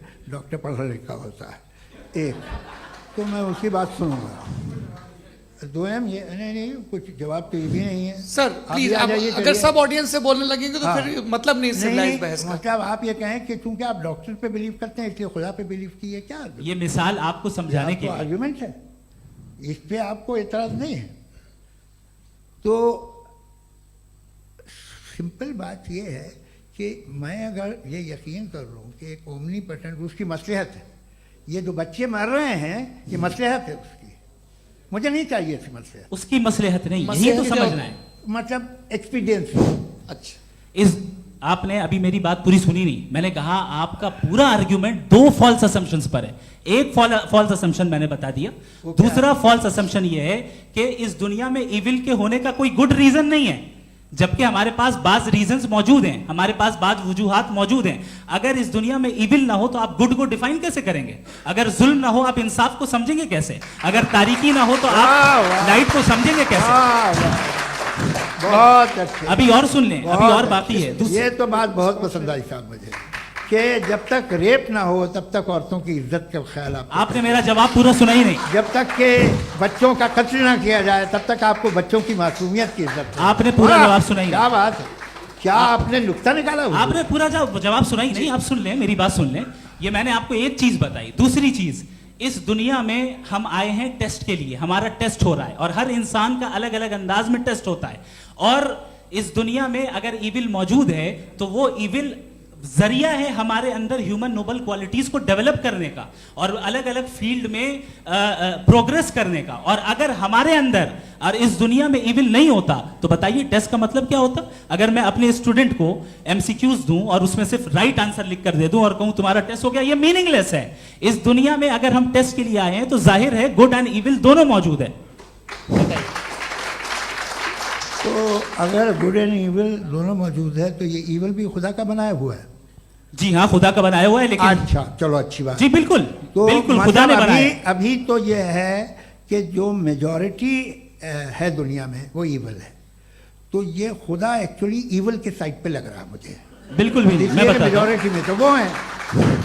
क्या बात कर रहे हैं भाई आप? मैं बहुत- कोई भी जो मुंसिफ होगा, चाहे आपका अपना घर हो जिसके आप सबसे बड़े हैं, चाहे आपकी ऑर्गेनाइजेशन हो जो आप चलाते हैं, वहां पर आप इवल रखेंगे साबित करने को कि बाकी लोग शरीफ हैं। मेरी बात सुन क्या लें। ये आर्ग्यूमेंट ही गलत है? अगर- कि जब तक के कोई इवल नहीं होगा तब तक के शरीफ आदमी शरीफ नहीं लगेगा। अगर एग्जामिनर गलत ऑप्शन दे रहा है तो एग्जामिनर इविल नहीं हो गया, जो गलत ऑप्शन को सेलेक्ट कर रहा है वो फेल होगा। क्रिएटर ने इविल को बनाया है लेकिन वो इविल नहीं है। अच्छा, सुनिए मेरी बात, चलिए, let me complete sir, let me complete sir. जी जी। क्रिएटर ने इविल को बनाया है टेस्ट के लिए, वो इविल नहीं है। इविल वो होगा जो उसे इख्तियार करेगा। छुरी को बनाने वाला गलत नहीं होता है, छुरी का गलत इस्तेमाल करने वाला गलत होता है। रेप को कैसे गलत इस्तेमाल करते हैं? रेप इंसान के फ्री विल का नतीजा है। ये रेप कैसे गलत इस्तेमाल होता है? ये मुझे अब सुन ले, अब सुन ले। गलत इस्तेमाल होता है। हाँ मैं बता रहा हूँ रेप कैसे गलत ना, मैं बता रहा हूँ जी। कि जो इविल इस दुनिया में मौजूद है उसके कई सारे तरीके हैं। एक तरीका इंसान का अपना फ्री विल है। अब अगर कोई रेपिस्ट रेप कर रहा है तो इसका गॉड का कसूर नहीं है, वो अपने फ्री विल का गलत इस्तेमाल कर रहा है, उसको सजा मिलनी चाहिए। अच्छा। और उसी के लिए जहन्नम बनाई गई है। ये फ्री विल का भी बड़ा चक्कर। आप जब कोई बुरा काम करते हैं या कोई बुराई होती है तो ये कहा जाता है कि ये फ्री विल है। 7 billion free wills are moving on this planet. 7 billion free will. और एक आदमी अपनी फ्री विल से मुझे कत्ल कर दे तो मैं खुदा की मर्जी से मरा हूं कि इसकी फ्री विल की वजह से? मेरी मौत खुदा के हाथ है या ये फ्री विल वाले के हाथ? खुदा ने फ्री विल का निजाम बनाया है और उस निजाम का गलत इस्तेमाल करके कोई आपको मार रहा है, इस्तेमाल करके मेरा कत्ल कर देता है। अब मेरी मौत का जिम्मेदार कौन है? वो इंसान जिम्मेदार है। वो इंसान। जी। तो ये कहना कि और उसको खुदा ही उसको जिंदगी उसको देता सजा है, मिलेगी। तो अब आप आगे चलिए कि ये तय करना कि अल्लाह ही या खुदा, सॉरी अल्लाह ने, खुदा ही जिंदगी देता है, खुदा ही मौत देता है, ये गलत है। बिल्कुल गलत नहीं है। हाँ, नहीं, निजाम उसी ने बनाया फ्री विल का। निजाम मौत और हयात का उसी ने बनाया। You are contradicting yourself. अभी आपने कहा कि एक आदमी ने फ्री विल से आपको मार दिया, इसमें उसे फ्री विल दी गई थी, उसने गलत इस्तेमाल किया। 7 billion free wills are moving on this planet और आप चाह रहे हैं कि मैं सिर्फ खुदा का ध्यान करूं। ये 7 बिलियन फ्री विल्स को मुझे लुक आफ्टर करना पड़ेगा कि नहीं? ये तो तबाहियां कर रही हैं और तबाहियां ज़्यादा हो रही हैं। बिल्कुल। तो अगर आप बताएं अगर खुदा नहीं है फॉर एग्जाम्पल, हाँ। तो आप इविल को कैसे डिसाइड करेंगे? यानी how can you define evil objectively without God? देखिए, दुनिया में 2 तरह के जानवर हैं।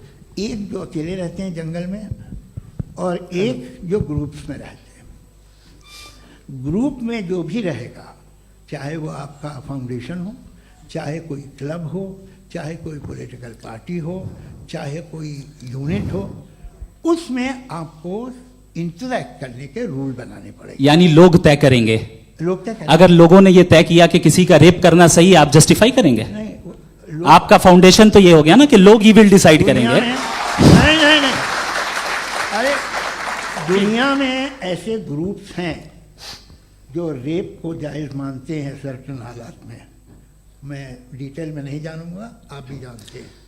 ये जो आईसिस वाले थे जिन्होंने क्या किया था, तो उन्होंने क्या किया उसका खुदा से कोई ताल्लुक नहीं है सर। मैंने सिंपल सवाल किया कि इविल को आप डिफाइन करते कैसे हैं? आइए वापस आइए जी। आप साथ में तभी रह सकते हैं जब कुछ आप ऐसे उसूल डेवलप करें जिसमें हर एक का बेसिक तहफ़्फ़ुज़, हर एक का बेसिक राइट हो और हर एक को कोई आराम मिले। यही तरीक़ा है किसी भी ऑर्गेनाइजेशन जिसमें एक से ज़्यादा लोग हैं और वो ऐसे चलती है ज़िंदगी। उसमें अगर आप गड़बड़ करेंगे तो तबाही होगी, नुकसान होगा, बर्बादियाँ आएंगी। और अगर उसमें आप घर ले लीजिए ना, एक हस्बैंड है, एक वाइफ है, बच्चे हैं, वालदा भी हैं, 2 बहनें भी हैं, एक भाई भी है। अब इसमें कोई निज़ाम आपको चाहिए साथ में रहने का, और एक दूसरे पे भरोसा रहे, एक दूसरे के बही ख्वाह हों, एक दूसरे की मदद करें, ऐसी जिंदगी। सर आपकी बात आ गई, आप ये कह रहे हैं कि लोग डिसाइड करेंगे क्या सही है क्या गलत है, यही है मेजॉरिटी डिसाइड करेगी क्या सही है क्या गलत है? अरे भाई बिल्कुल। मेजॉरिटी अगर ये कहे कि नाजी जर्मनी के साथ जिस तरह मेजॉरिटी थी कि जेनोसाइड करना सही है, आप जस्टिफाई करेंगे? उस वक्त आपका ये सवाल सिर्फ उसके बाद क्लोजिंग। हाँ, उस वक्त प्लेनेट पे जो लोग थे उनमें कितने लोग हिटलर को सही समझते? अच्छा, प्लेनेट की मेजॉरिटी तय करेगी, सोसाइटी की नहीं। प्लेनेट की मेजॉरिटी गॉड के एग्जिस्टेंस को सही मानती है, आप क्यों नहीं मानते? ये हेलो हेलो हेलो, ये क्रॉस क्वेश्चन का राउंड यहाँ पर समाप्त होता है। और ये बड़ा अच्छा है कि इस तरह से फ्रेगमेंट कर दिया गया है ताकि जो मरकरी ऊपर जा रहा है नीचे जवाब आ दे जाए। दूं। जी, प्लेनेट की ज़्यादातर मेजॉरिटी कुछ दूसरे मजहबों के खुदा को मानती है। आप उन्हें क्यों नहीं, आप तो मेजॉरिटी की बात कर रहे अच्छा हैं। ये मैंने क्लोजिंग majority की बात- आप ये कह रहे हैं इविल और गुड को डिसाइड मेजॉरिटी करेगी, मेजॉरिटी जो कर दे वो सही हो जाएगा। अरे क्लोजिंग इसको जैसा आप ही लोगों ने तय किया है उसी फॉर्मेट को फॉलो कर लेते हैं। हाँ। भाई मैंने तो भले लोगों पे एतबार किया और तब मॉडरेशन तय किया। जी, आपके पास 5 मिनट का वक्त है, क्लोजिंग आर्ग्यूमेंट है, उसके बाद हम ऑडियंस से क्वेश्चन आंसर लेंगे जावेद साहब की क्लोजिंग आर्ग्यूमेंट के बाद। Okay, Your time starts now. बहुत शुक्रिया। जी। हमारा जो टॉपिक है डज गॉड एग्जिस्ट, मैं इस पे इतने एकेडमिक तैयारी करके आया था, मुझे था कि मैंने सोचा था कि कई सारे मैं आर्ग्यूमेंट्स दूंगा, लेकिन वक्त की भी किल्लत और जावेद साहब बार बार इधर उधर चले जा रहे थे तो उसको भी थोड़ा एंटरटेन करना पड़ गया। डज गॉड एग्जिस्ट पे मैं एक ही आर्ग्यूमेंट दे पाया। आर्ग्यूमेंट्स बहुत हैं और डेफिनेटिव आर्ग्यूमेंट्स हैं, और मेरे आर्ग्यूमेंट को किसी एक राउंड में भी इन्होंने एंटरटेन नहीं किया और रेफ्यूट नहीं किया, एक राउंड में भी नहीं, एक राउंड में भी नहीं। कौन सा? और ना ही अभी अभी आपका क्लोजिंग आर्ग्यूमेंट आएगा नहीं, वो उसमें। बता देना। Argument of contingency sir. अरे मैं आपसे कई बार कह चुका हूँ कंटीजेंसी का मतलब अब क्या मैं है? कैसे सर, समझाऊं please, आपको? please, और आपस में हाँ आप और please, कितने please, आसानी से समझाऊं मैं, मुझे तो नहीं समझ में आ रहा है। बस आप आप अपनी- sir, argument sir, of contingency Urdu में बोल सकते हैं। हाँ, आप अपनी बात पूरी कर लें जी। आखिरी 4 मिनट। दूसरी चीज, just a minute please ma'am, can I talk? दूसरी चीज ये है कि आपने एक तो इसका जवाब नहीं दिया, दूसरा आपने गॉड के ना होने पर कोई डेफिनेटिव आर्ग्यूमेंट नहीं दिया, सिर्फ मजहब पे बात कर रहे हैं आप। मजहब तो आज हमारा टॉपिक ही नहीं था। आज तो हमारा टॉपिक हो, आप मजहब से ले लेकर आईएस तक चले गए। भाई हमारा क्या ताल्लुक है उससे? We condemn them. और उसका गॉड से क्या ताल्लुक है? अगर कोई गलत काम कर रहा है, किसी ने किसी को कत्ल किया, किसी ने किसी का रेप किया, उसको सजा मिलनी चाहिए। और आपके पास कोई भी rational strong foundation of morality नहीं है। आपने कहा कि मेजॉरिटी तय करेगी सोसाइटी की, वो सही होगा। मैंने कहा हिटलर को फिर आप सही कहेंगे, नहीं नहीं नहीं नहीं, प्लैनेट की सोसाइटी की मेजॉरिटी तय करेगी। तो प्लैनेट की मेजॉरिटी गॉड के एग्जिस्टेंस को मानती है, आप कह रहे हैं ये रिलीजियस है। तो यानी आपके पास कोई स्ट्रॉन्ग फाउंडेशन नहीं है ऑब्जेक्टिव मोरालिटी का। ऑब्जेक्टिव मोरालिटी का अगर कोई फाउंडेशन है तो वो सिर्फ गॉड है, गॉड है, गॉड है। थैंक यू जी, ये मुफ्ती शमाइल नदवी साहब का क्लोजिंग आर्ग्यूमेंट था। अब हमारे पास जी ये बड़ा अच्छा है कि दोनों लोगों को मॉडरेटर से शिकायत भी और बोल रहे हैं भाई हमारी शाबाशी भी तो करते चलो। अब मेरी बात जी, आपके पास जावेद अख्तर साहब 5 मिनट का वक्त है, ये आपका क्लोजिंग आर्ग्यूमेंट है, टाइम रीसेट कर दें। जी देखिए, बहुत सारी बातें हैं। गॉड का डेफिनेशन दुनिया के किसी भी रिलीजन में है कि वो ओमनीपोटेंट है, ओमनीप्रेजेंट है, he is just, he is kind, he loves you and so on. मैं जब दुनिया देखता हूँ तो मुझे कोई ऐसा सुप्रीम पावर यहाँ दिखाई नहीं देती है जो इंसान की बहबूदी के लिए कुछ कर रही हो, कमज़ोर को बचा रही हो, मदद कर रही हो, जालिम को पीछे हटा रही हो। मैं नहीं देखा, तारीख़ में नहीं। एक तो अगर है और ये देख रहा है तमाशा, तो उसका होना न होना बराबर है। दोयम ये कि ये जो है, जब आप ये कहते हैं कि कायनात जिसकी कंटीजेंसी है, मैं देखिए वो लफ्ज़ इस्तेमाल किया मैं, तो ये कैसे हो सकती है भाई? और फौरन आप सरेंडर कर देते हैं कि जाहिर है कि इसका बनाने वाला तो इससे 10,000 गुना ज़्यादा कॉम्प्लिकेटेड होगा। उस पर आपके होने पे कोई इतराज़ नहीं है। उसे वो टाइमलेस है, वो पहले से था, टाइम तो बहुत बाद में आया। ये सब आप मानने को तैयार है जिसका आपके पास कोई सबूत नहीं, आपके पास कोई रीज़न नहीं। आपकी तारीख क्या है मजहबों की? बिलीफ की जो खुदाओं का बिलीफ है ये कॉन्स्टेंटली गलत साबित होता रहा है। मतलब आप कहें कि अरिस्टोटल के ज़माने में तो सब जाहिल थे, वो भी इतने ही यकीन से खुदा पे यकीन रखते थे जो अब नहीं रहा, ये भी नहीं रहेगा, आप लिख लीजिए। और इसके आसार आपको दुनिया में दिखाई देना शुरू हो चुके हैं। ये बहस क्या आज से 100 साल पहले इस तरह हो सकती थी? यहाँ तक तो आपको हम ले आए हैं। तो सर अरे इनको मदद की ज़रूरत नहीं भाई, ये सेल्फ सफिशिएंट आदमी है, आप क्यों इनकी मदद कर रहे हैं? Sir please. तो ये जो है तमाम बातें अपनी जगह हैं। ये एक पैकेज है। आप अकेले, कोई आदमी ऐसा नहीं जो सिर्फ गॉड को मानता हो, उसके साथ बहुत पैराफर्नेलिया आता है, अलग अलग पैराफर्नेलियाज आते हैं। They have always created chaos in the society. मैं तो आपको सीधा ऑफर देता हूँ कि दुनिया में 10 इम्पॉर्टेंट बिलीव्स हैं। आप 1 मानते हैं, 9 नहीं मानते, 9 में आप एथियस्ट हैं, 9 को आप बिल्कुल रीजनेबली मेरी तरह देखते हैं। तो 90 मजहबी आदमी भी 90% एथियस्ट है, वो दूसरे खुदा नहीं मानता, एक खुदा मानता है अपना वाला, बाकियों को कहता है गलत है। अगर आप मानना ही बंद कर दें तो आपका 10% चांस है कि आप सही हैं और 90% चांस है कि आप गलत हैं। मेरा मशवरा है आप मानना छोड़ दिए तो 50% चांस होगा कि आप सही हैं और 50% चांस होगा, 40% आप गेन करेंगे बाय बिकमिंग एन एथियस्ट।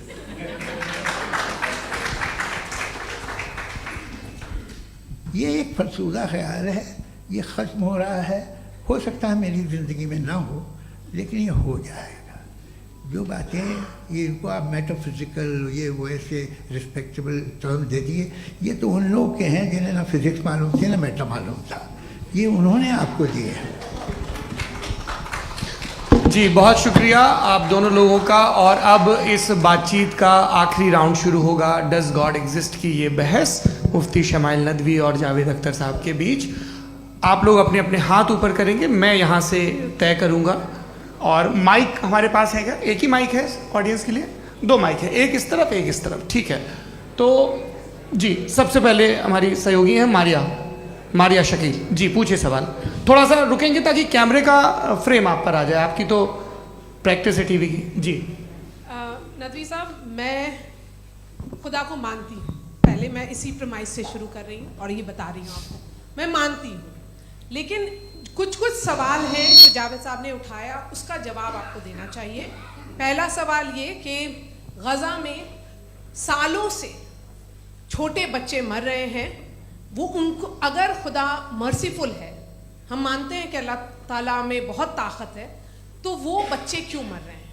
दूसरी बात ये कि अगर कंटिजेंसी की जो आप बात करते हैं, पूरे मुस्लिम ममालिक मिल करके भी उन गज़ा के बच्चों को क्यों नहीं बचा पा रहे हैं? क्योंकि अगर वो चाहते, क्योंकि अल्लाह ताला उन पर हुकूमत करते हैं, सब पर हुकूमत करते हैं, तो वो उनको क्यों नहीं बचा? जी थैंक यू वेरी मच।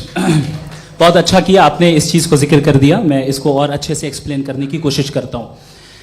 देखें, जहाँ तक आपने कहा कि गज़ा के बच्चों को मारा जा रहा है, देखें 2 वर्ल्ड व्यू है, एक एथीस्टिक वर्ल्ड व्यू, एक थीस्टिक वर्ल्ड व्यू है। बच्चे मर रहे हैं दोनों वर्ल्ड व्यू में, लेकिन हमारा वर्ल्ड व्यू कह रहा है कि रिकॉम्पेंस है, ये कह रहे हैं कि उनका मरना बेकार जाने वाला है, कोई उसका रिकॉम्पेंस नहीं है, चूंकि इनके यहाँ आखिरत और अल्लाह का कोई तसव्वुर या गॉड का कोई तसव्वुर नहीं है। आपने ये सवाल किया कि गॉड मर्सीफुल है, क्यों नहीं रोकता? ये मैंने बताया कि ये मिसकंसेप्शन है लोगों के दरमियान कि गॉड को सिर्फ मर्सीफुल और ओमनीपोटेंट समझते हैं। गॉड के सिर्फ यही 2 एट्रीब्यूट्स नहीं हैं, गॉड के कई सारे एट्रीब्यूट्स हैं, उनमें से अल हकीम भी है, उनमें से ऑल वाइज भी है, ऑल नोइंग भी है। लिहाजा अगर इस दुनिया में किसी को तकलीफ आ रही है और गॉड उसको नहीं रोक रहा है, वो इसलिए नहीं रोक रहा है चूंकि इंसानों को फ्री विल दिया गया है। ठीक इसी तरीके से अगर एक डॉक्टर किसी छोटे बच्चे को इंजेक्शन लगा रहा है, उसे तकलीफ पहुंच रही है, उसके लिमिटेड पर्सपेक्टिव के एतबार से यह गलत हो रहा है और डॉक्टर बुरा है। लेकिन जब आप ब्रॉडर पिक्चर को देखेंगी, आपके और हमारे पास सिर्फ एक पिक्सल है, हमें इतना नजर आ रहा है कि गजा में कत्ल हो रहा है, लेकिन इसके पीछे कितना रिकॉम्पेंस उनको मिलने वाला है, पूरा पिक्चर गॉड के पास है। तो एक पिक्सल से आप पूरे पिक्चर को कभी भी जज नहीं कर सकती। आप इसमें कुछ जोड़ना चाहेंगे? आपको कुछ बोलना है इसमें? भाई ये आपने बहुत अच्छा जस्टिफिकेशन दिया। ये आप वो जो वहाँ के प्राइम मिनिस्टर इजराइल के उन्हें भेजिए, वो बहुत खुश होंगे। जी, आप अगला जस्टिफिकेशन दे देना कि अगर गॉड नहीं है तो बच्चे क्यों मर रहे हैं, आप बताएं। जी, वो ये सवाल पूछ रहे हैं कि अगर आप ईश्वर का अस्तित्व नहीं मानते हैं तो उन बच्चों की मौत को आप कैसे इंटरप्रेट करते हैं? भाई ये दुनिया जो है, जो ताकतवर लोग होते हैं वो एक नाइंसाफ़ी करते हैं। तो ये अच्छा काम है आपके नजदीक, तो नेचर नाइंसाफी पे मबनी है। अरे मेरे भाई, आप नेचर की कहाँ बात कर रहे हैं, मैं तो इंसान की बात जी, कर ये रहा तो फिर क्रॉस जब मैं इंसान की बात कर रहा था आप नेचर की बात करने लग क्रॉस गए। एग्जामिनेशन नहीं। हूँ। हाँ, अब आप मुझे बोलने नहीं देंगे तो अलग बात है, आप बोलिए, मैं मुझे कोई इतनी जल्दी नहीं। जी, नहीं, ये क्रॉस नहीं, एग्जामिनेशन एक है। मिनट हाँ। रुकिए। क्रॉस मुझे एग्जामिनेशन। बोल तो लेने दीजिए। जी, बोलिए। ठीक है। बात ये है कि ह्यूमन सोसाइटी तभी साथ में रह सकती है जब वो मोहब्बत से, एकता से, एक दूसरे के एहतराम करके रहे। इसके अलावा पॉसिबल नहीं है, अकेले तो इंसान रह नहीं सकता। वहाँ पर कुछ लोग हैं जो फाउल करते हैं, वो फाउल हम हमेशा से तारीख में होता आया है। आज ये हो रहा है, जो हो रहा है बहुत बुरा हो रहा है, बहुत जालिमाना है, बहुत जाबराना है। उसको आप कहें कि ये बच्चों को कॉम्पनसेशन मिल जाएगा या इसकी इंजेक्शन है, इंजेक्शन तो हेल्थ के लिए दिया जाता है। आप ये कह रहे हैं कि ये बच्चों की जो धज्जियां उड़ रही हैं ये इंजेक्शन है, ये विटामिन टेस्ट का। है, ये टेस्ट है और उस टेस्ट में उनको अगले उनको ऐसा रिकॉम्पेंस मिलेगा जो आपके तस्वुर के बाहर है। ये आप 3 बरस के बच्चे को बारूद से उड़ा के टेस्ट ले रहे हैं, वाह। वो नहीं ले रहा है, खुदा नहीं उड़ा रहा है, इजराइल उड़ा रहा है। जी, ये तो उसको कंडेम अगला करें। सवाल लेते हैं। अगला सवाल लेते हैं प्रोफेसर पुरुषोत्तम अग्रवाल। मुफ्ती साहब, एक निवेदन आपसे है कि कम से कम थोड़ा सा माइक क्लोज एक रिलीजियस और फिलोसफिकल कर मैं प्लीज। एक रिलीजियस और फिलोसफिकल ट्रेडिशन है जो ब्रह्मांड को यानी यूनिवर्स को ही अंतिम मानती है। सर्वम खलु इदम ब्रह्मम, this is Chandogya Upanishad and it completely rules out the existence और नेसेसिटी, आपके शब्दों में necessity of a creator. The creation itself is the creator. तो एक मिनट प्लीज। दूसरा जो सवाल आपने अभी, जो आप बार बार कह रहे हैं कि भगवान विद्वान भी है, वाइज, सब जानने वाला, तो अगर विजडम में दुनिया भर के पापों और अत्याचारों को बर्दाश्त करना शामिल है तो फिर इसका मतलब ये हुआ कि अगर मैं फ्री विल से उसको अपोज करता हूं तो ईश्वर की विजडम और मेरी फ्री विल में कॉन्ट्राडिक्शन है।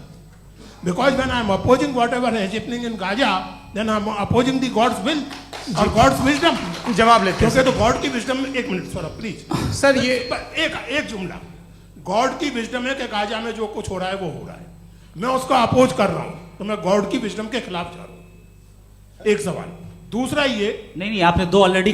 सर आप और सवाल कर लें, लेकिन मुझे दो जवाब दे सर, दीजिए। सर, पहले आपने ये कहा, सुनिए मेरी बात सुनिए। भाई इजराइल के गॉड के मुताबिक तुम्हारा ठीक हो रहा है ना? प्रोफेसर, नहीं हो रहा है, ठीक नहीं हो रहा है, मैं बता रहा हूं क्या हो रहा है। आप तशरीफ रखें, मैं बता रहा हूं क्या हो रहा है। Late me complete please. एक सेकंड गाइस, एक सेकंड।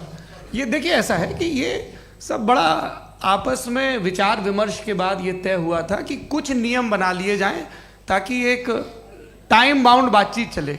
और भाई साहब, आप बड़ा जरूरी काम कर रहे हैं लेकिन कैमरे के फ्रेम में आके उस काम को गड़बड़ कर दे रहे हैं। ठीक है गुरु, अब मेरे को कहीं का गुस्सा कहीं निकालना था, सॉरी। नहीं, कोई गुस्सा नहीं है जी। तो प्रोफेसर ने सवाल पूछे, आप उनके जवाब दें। और थोड़ा ये सब लोग थोड़ा ख्याल रखें भाई, सवाल संक्षिप्त रखें जी। आपने दो सवाल किया। सबसे पहला ये कहा कि हमारे पास ये कॉन्सेप्ट है कि ये यूनिवर्स खुद नेसेसरी बीइंग है, creation itself is the creator. How irrational is this कि मैं एग्जिस्ट करूंगा बाद में लेकिन अभी एग्जिस्ट कर भी रहा हूं, यानी एक ही टाइम में एग्जिस्ट भी कर रहे हैं, नहीं भी कर रहे हैं। This is not true. दूसरी चीज आपने कहा कि अगर इजराइल में, सॉरी माफ कीजिएगा, Israel doesn't exist, occupied Palestine में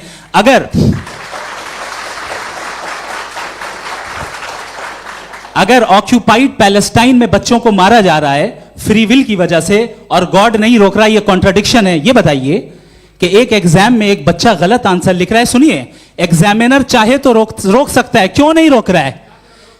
ये कॉन्ट्रडिक्शन है, ये कॉन्ट्रडिक्शन नहीं है।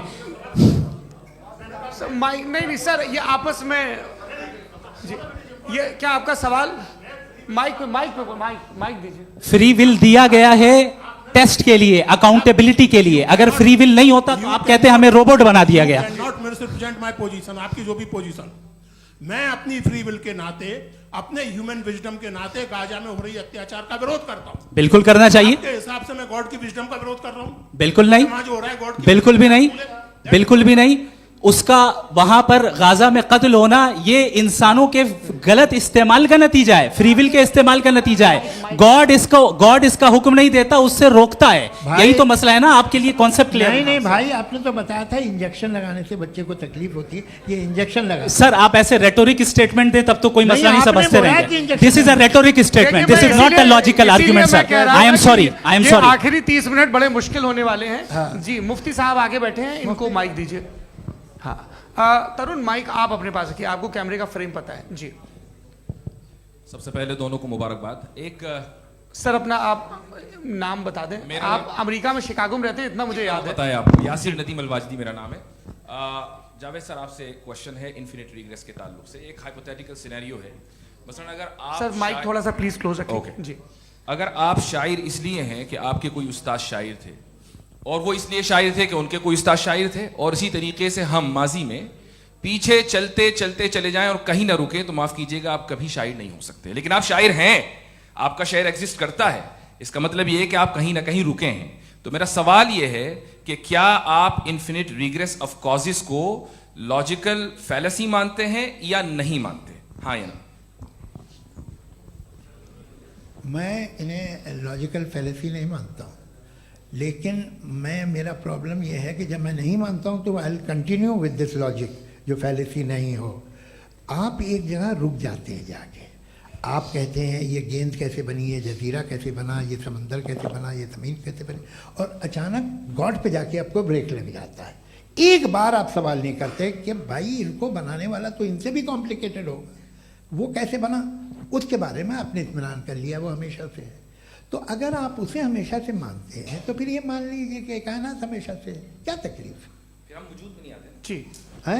हम मौजूद नहीं। अच्छा सर क्यों नहीं हो मैं सकते? बताऊंगा, प्लीज प्लीज। जैसे मैंने मिसाल दी आपके शेर की। आपका शेर कभी वजूद में ना आता अगर शायर इसी तरह चलते रहते हमेशा। जी, माइक मेरे ख्याल से एक सेकंड, इन्फिनिट रिग्रेस का कॉन्सेप्ट क्लियर नहीं हो पाया, ऐसे रहने दें, लेट्स मूव ऑन सर। ठीक है। हाँ, थोड़ा सा मॉडरेटर का भी ख्याल रखें। नहीं नहीं, आपने तो रखा है, आपने रखा है। यहाँ पे गौहर रजा साहब हैं, वो भी एक सवाल पूछना चाहते हैं। माइक यार नीचे से ऑन कर दिए, नीचे। पहले तो ये कह दूं कि मैं उन बच्चों से शर्मिंदा हूं जिनको गजा में कत्ल किया गया, क्योंकि हमारे होते हुए कत्ल किया गया। लेकिन उससे ज़्यादा शर्मिंदगी इस बात से हुई कि मुझे लगा कि मुफ्ती साहब उसको जस्टिफाई कर रहे हैं।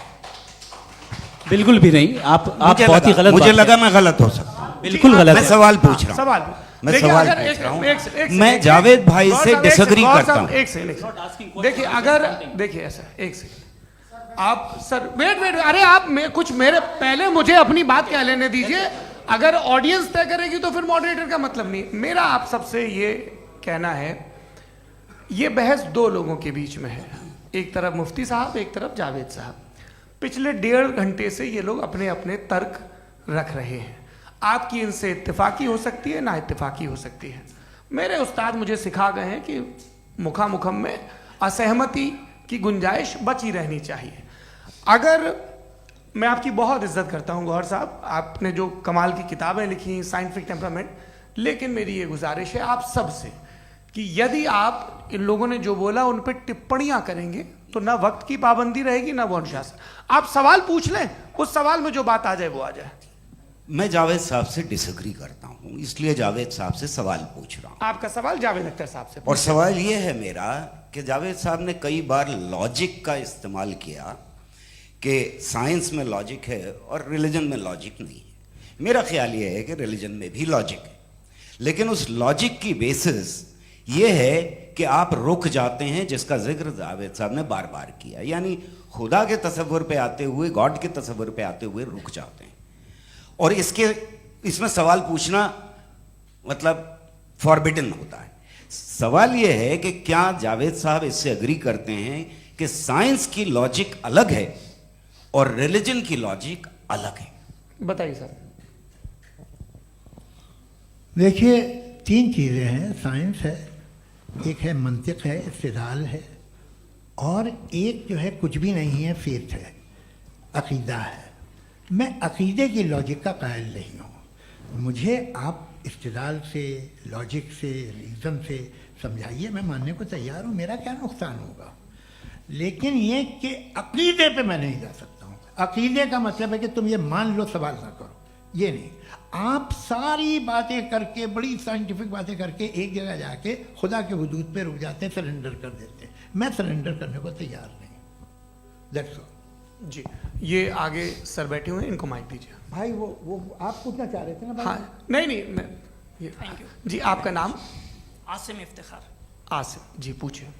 सर, जावेद सर से सवाल है कि आपने अपने क्लोजिंग माइक थोड़ा करीब रखिए। अपने क्लोजिंग स्टेटमेंट में ये बात कही थी कि मज़हब का जो फ्यूचर है वो ज़्यादा दिन नहीं जाने वाला है, लेकिन मैं देख पा रहा हूँ कि जो ऑक्सफोर्ड यूनिवर्सिटी की एक स्टडी है 2011 में हुई है, जिसके 50 एकेडमिशियंस ने इसको अंजाम दिया था, उसमें वो ये कहते हैं कि जो फेथ इन गॉड है वो इनबिल्ट है ह्यूमन नेचर के अंदर, जिसको हम कहते हैं फितरत के अंदर शामिल है वो।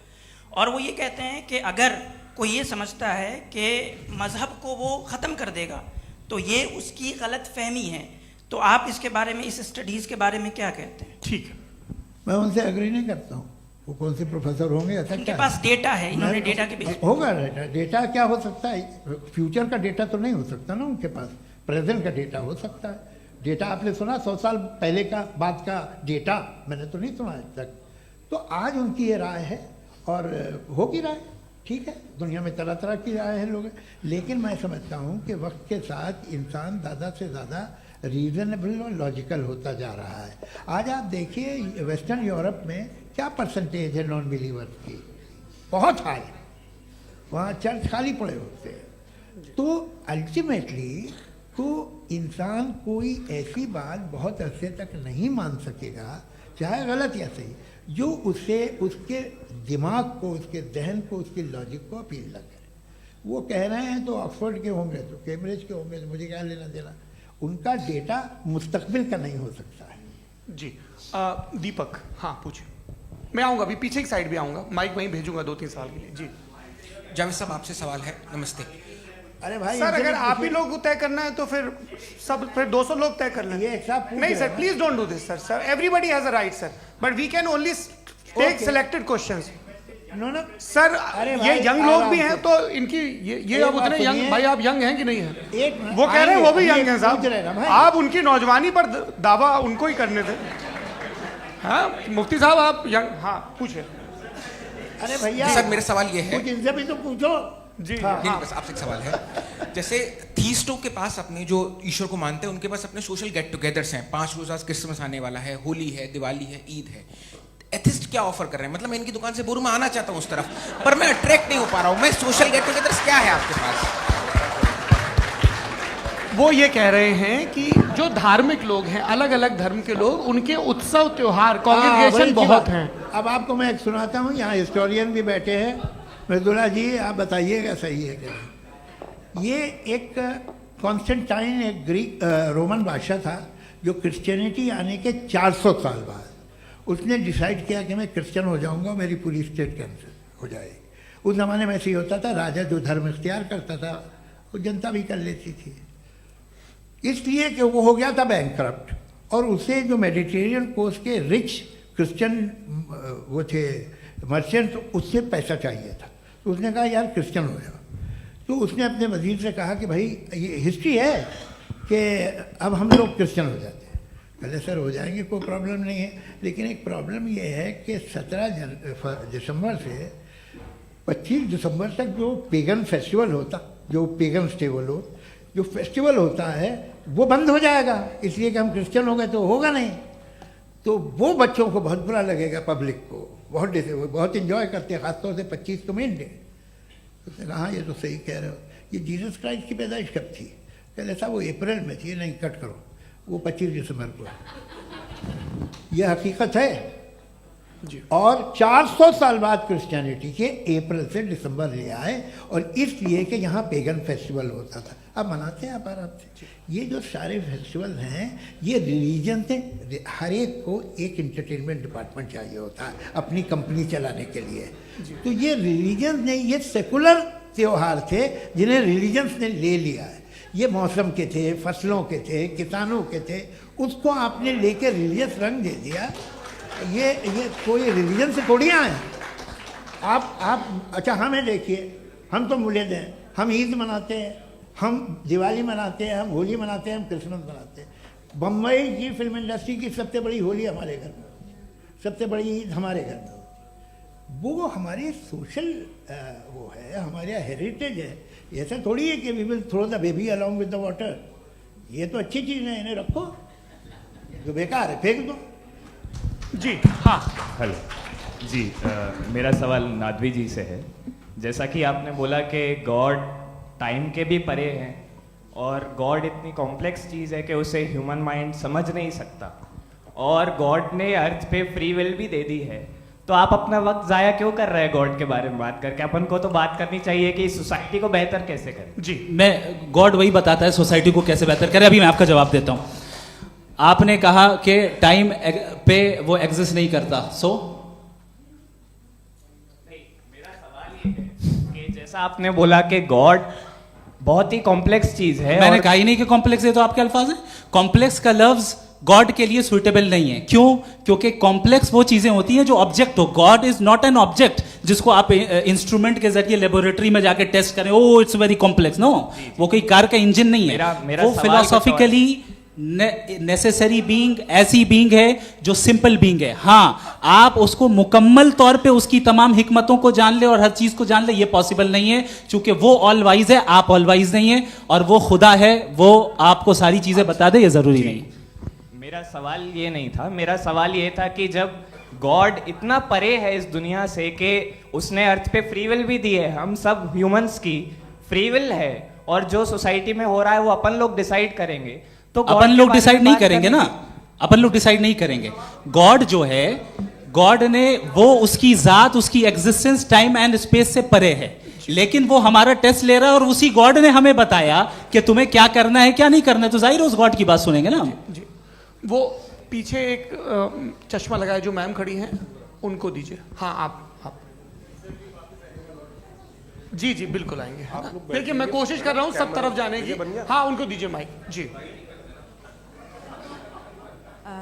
हेलो सर, मैं ओमनी प्रेजेंट नहीं हूँ, टाइम पाबंद हूँ और जहां तक कोशिश कर सकता हूँ करूंगा। जी अपना नाम बताइए। मेरा नाम उर्सुला है, मैं दिल्ली यूनिवर्सिटी की एक स्टूडेंट हूँ और मैं स्टूडेंट फेडरेशन ऑफ इंडिया से हूँ।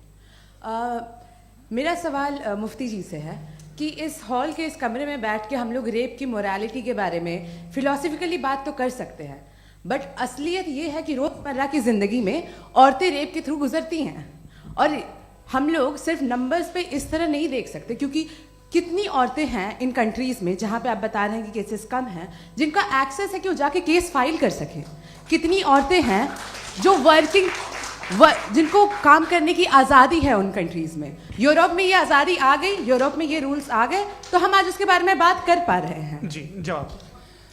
आपने ये कहा कि कमरे में बंद होकर हम लोग इस पर फिलोसफिकली बात कर सकते हैं, लेकिन हकीकत में क्या हो रहा है, वो ग्राउंड लेवल पे क्या हो रहा है जो बहुत गलत हो रहा है, और वो सफ़र कर रही हैं। आई एग्री, बहुत गलत हो रहा है, और जो गलत हो रहा है उसको हमें रोकना है। और क्यों रोकना है, वो गलत क्यों है, हमारे पास इसका ऑब्जेक्टिव फाउंडेशन है, इनके पास उसका ऑब्जेक्टिव फाउंडेशन नहीं है। मैं ये कहना चाह रहा हूं कि जहां पे भी जुल्म हो रहा है, जहां पे भी औरत पे जुल्म हो रहा है, या उसकी इज्जत लूटी जा रही है, या उसे तकलीफ पहुंचाई जा रही है, और सिर्फ औरत नहीं, किसी इंसान के ऊपर भी जुल्म हो रहा है, तो उसके खिलाफ खड़ा होना, ये मॉरलिटी हमारे पास गॉड के पास से आई है। वरना जावेद साहब तो कह रहे हैं कि जो है मेजॉरिटी डिसाइड करेगी, तो मेजॉरिटी तो कभी भी बदल सकती है।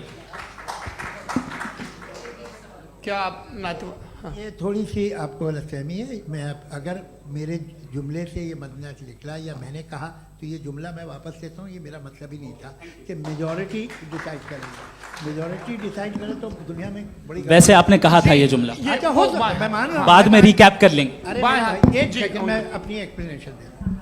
मुनासिब बात यह है कि हम सब के सब दिल में जानते हैं कि क्या अच्छा है क्या बुरा है, हमें पता है अच्छी तरह से। जो लोग बुरे काम करते हैं उन्हें भी मालूम अच्छा क्या है।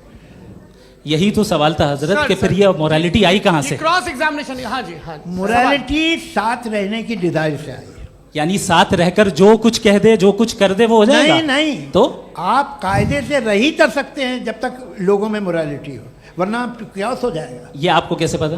जी, हमने देखा ना जहाँ मोरालिटी का क्यास हो गया, हम देखते हैं। कहाँ पे देखते भाई हैं? दुनिया में आप जो कह रहे हैं, आप कहीं पे अगर गलत हो रहा है इस बहस तो के उसको बाद आप मैं गलत देखिए। आप सर मुफ्ती आप साहब, एपिस्टेमोलॉजी की बात कर रहे हैं, मैं ऑन्टोलॉजी की बात कर रहा हूँ। मैं इस बहस फाउंडेशन के बाद क्या आप दोनों लोगों को चाय पे फाउंडेशन होस्ट करूंगा, वहां पे क्रॉस एग्जामिनेशन कर लीजिएगा। अभी ऑडियंस का हक मार रहे हैं आप लोग भाई, सर जस्ट लोग हैं आप लोग। और ये भाई ये हाँ, बच्चे उधर आएंगे, उधर इनको आएंगे। भी। जी सर आएंगे अच्छा सर मेरा नाम लईकुर रहमान है और मैं अलीगढ़ मुस्लिम यूनिवर्सिटी का स्टूडेंट हूँ। और जहाँ तक मुझे पता है कि sir you are also product of Aligarh Muslim University. मैं भी उसी चमन का बुलबुल। हाँ सर, तो बहुत खुशी हुई मुझे जान करके कि मैं आपसे मिलूंगा। सवाल सर मेरा सवाल ये है, सर सैयद अलैहि रहमा का नज़रिया ये था कि खुदा के वजूद को अक़ल के दायरे में रह कर के तलाश करना, न कि पूरी तौर से उसका इनकार कर देना। Sir how will you define it? नहीं तो ये तो आप इन्हें बताइए। ये सवाल आपसे खुदा का वजूद साबित कर रहे हैं। तो सर आपने इनकार कर रखा है, इस वजह से मेरा क्वेश्चन उन्होंने यही सर से एक सेकंड, सर सैयद ने यही कहा ना कि अक्ल से आप खुदा के वजूद को साबित नहीं कर सकते, यही कहा ना भाई। वो उन्होंने कहा कर सकते हैं और वो कर दिया गया आज। वो फोन दो। तलाश करना या साबित करना अक्ल से अक्ल से नहीं हो सकता। अरे सवाल तो सुन लीजिए जी। अक्ल से नहीं हो सकता है, यही कहा ना आपने। अक्ल से हो सकता है। अरे वो यही कह रहे हैं भाई, आप बता रहे हो सकता है, वो तो कुछ और। आप अगर सर देखो नौजवान फोन ले लो, वो इतनी कमाल की यूनिवर्सिटी है। अरे भाई दे दो उन्हें जरा, एक मिनट दे दो भाई, मेरी बात सुनो, माइक पे बोलो ताकि जो लाखों लोग देख रहे हैं। माइक दे दो ना। अरे देंगे ना माइक, तुम ठहरो तो। हाँ सर मेरा सवाल ये था कि सर सैयद अलैहि रहमा का एक नज़रिया था अपना कि खुदा का जो वजूद है उसको अक़ल के दायरे में रह कर के तलाश करना है, न कि पूरे तौर से इनकार कर देना है। ये उनका कॉन्सेप्ट था। लेकिन मेरा सवाल ये है कि आप इसको कैसे डिफाइन करते हैं, एक्सप्लेन कैसे करेंगे, मैं आपसे जानना चाहता हूँ, क्योंकि you are the product of Aligarh Muslim University. मुझे अक़ल के दायरे में रखे मैंने बहुत तलाश की, मुझे मिला नहीं। हाँ ये इधर उधर वो चश्मा लगाए जो, हाँ उनको दे दीजिए। जी जी फटाफट पूछिए, बस 5 मिनट है, 5 मिनट में खत्म हो रहा है। हाँ अस्सलाम वालेकुम मुफ्ती साहब। एंड मेरा सवाल जावेद अख्तर साहब से। क्या नाम है आपका? अरे भैया सब मुझे पूछ रहे हो। फैज पूछिए फैज साहब। तो मेरा सवाल ये है कि अभी जो एथियस्ट है वो problem of evil argument use कर रहे हैं अगेंस्ट मुस्लिम्स, राइट? कि इस दुनिया में इतना सारा इविल है और अगेंस्ट मुस्लिम तो यहाँ अगेंस्ट थियस्ट। हाँ थोड़ा सा करेक्ट कर लीजिए भाई। पूरी मशक्कत ही इसी बात की थी कि किसी एक मजहब पे बात ना टिके। जी तो बेसिकली ये आर्गुमेंट ऐसा है कि इस दुनिया में इतना ज़्यादा ईवल एग्जिस्ट करता है और अगर एक ऑल गुड गॉड है तो वो रोकता क्यों नहीं है?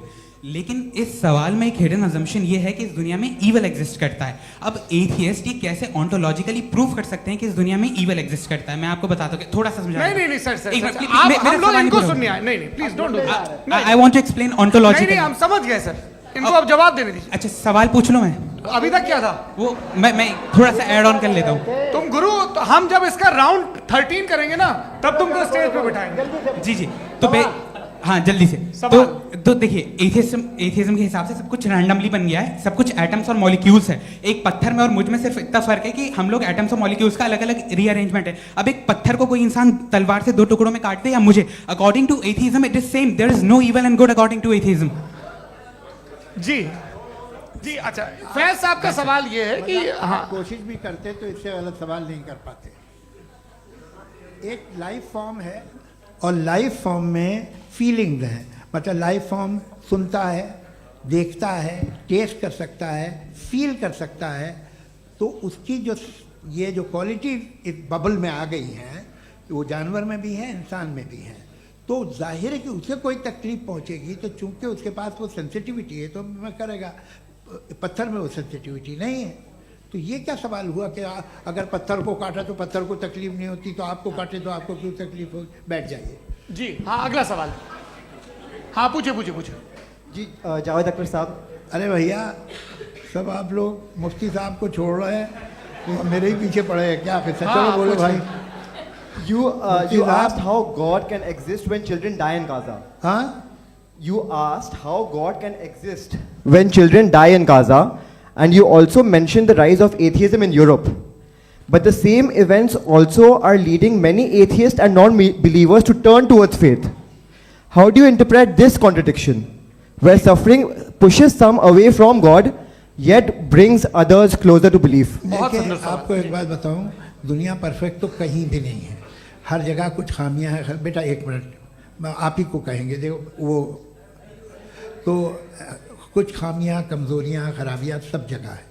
लेकिन अगर देखोगे ईमानदारी से कि दुनिया सबसे ज़्यादा महज़ब कहाँ है, एक आम शहरी को कहाँ हुकूक हासिल हैं, वो बोल सकता है, अपनी मर्ज़ी से काम कर सकता है, अपनी मर्ज़ी से राय दे सकता है, हुकूमत के ख़िलाफ़ बोल सकता है, बरसरे इक़्तिदार लोगों के बारे में बोल सकता है, सरमायादारों के ख़िलाफ़ बोल सकता है। तो आपको ये स्कैंडिनेवियन कंट्रीज़ में मिलेगा, वेस्टर्न यूरोप में मिलेगा। मैं नहीं कह रहा वो परफेक्ट है, बिल्कुल नहीं, वहाँ बहुत ख़राबियाँ भी हैं, परफेक्ट तो कोई।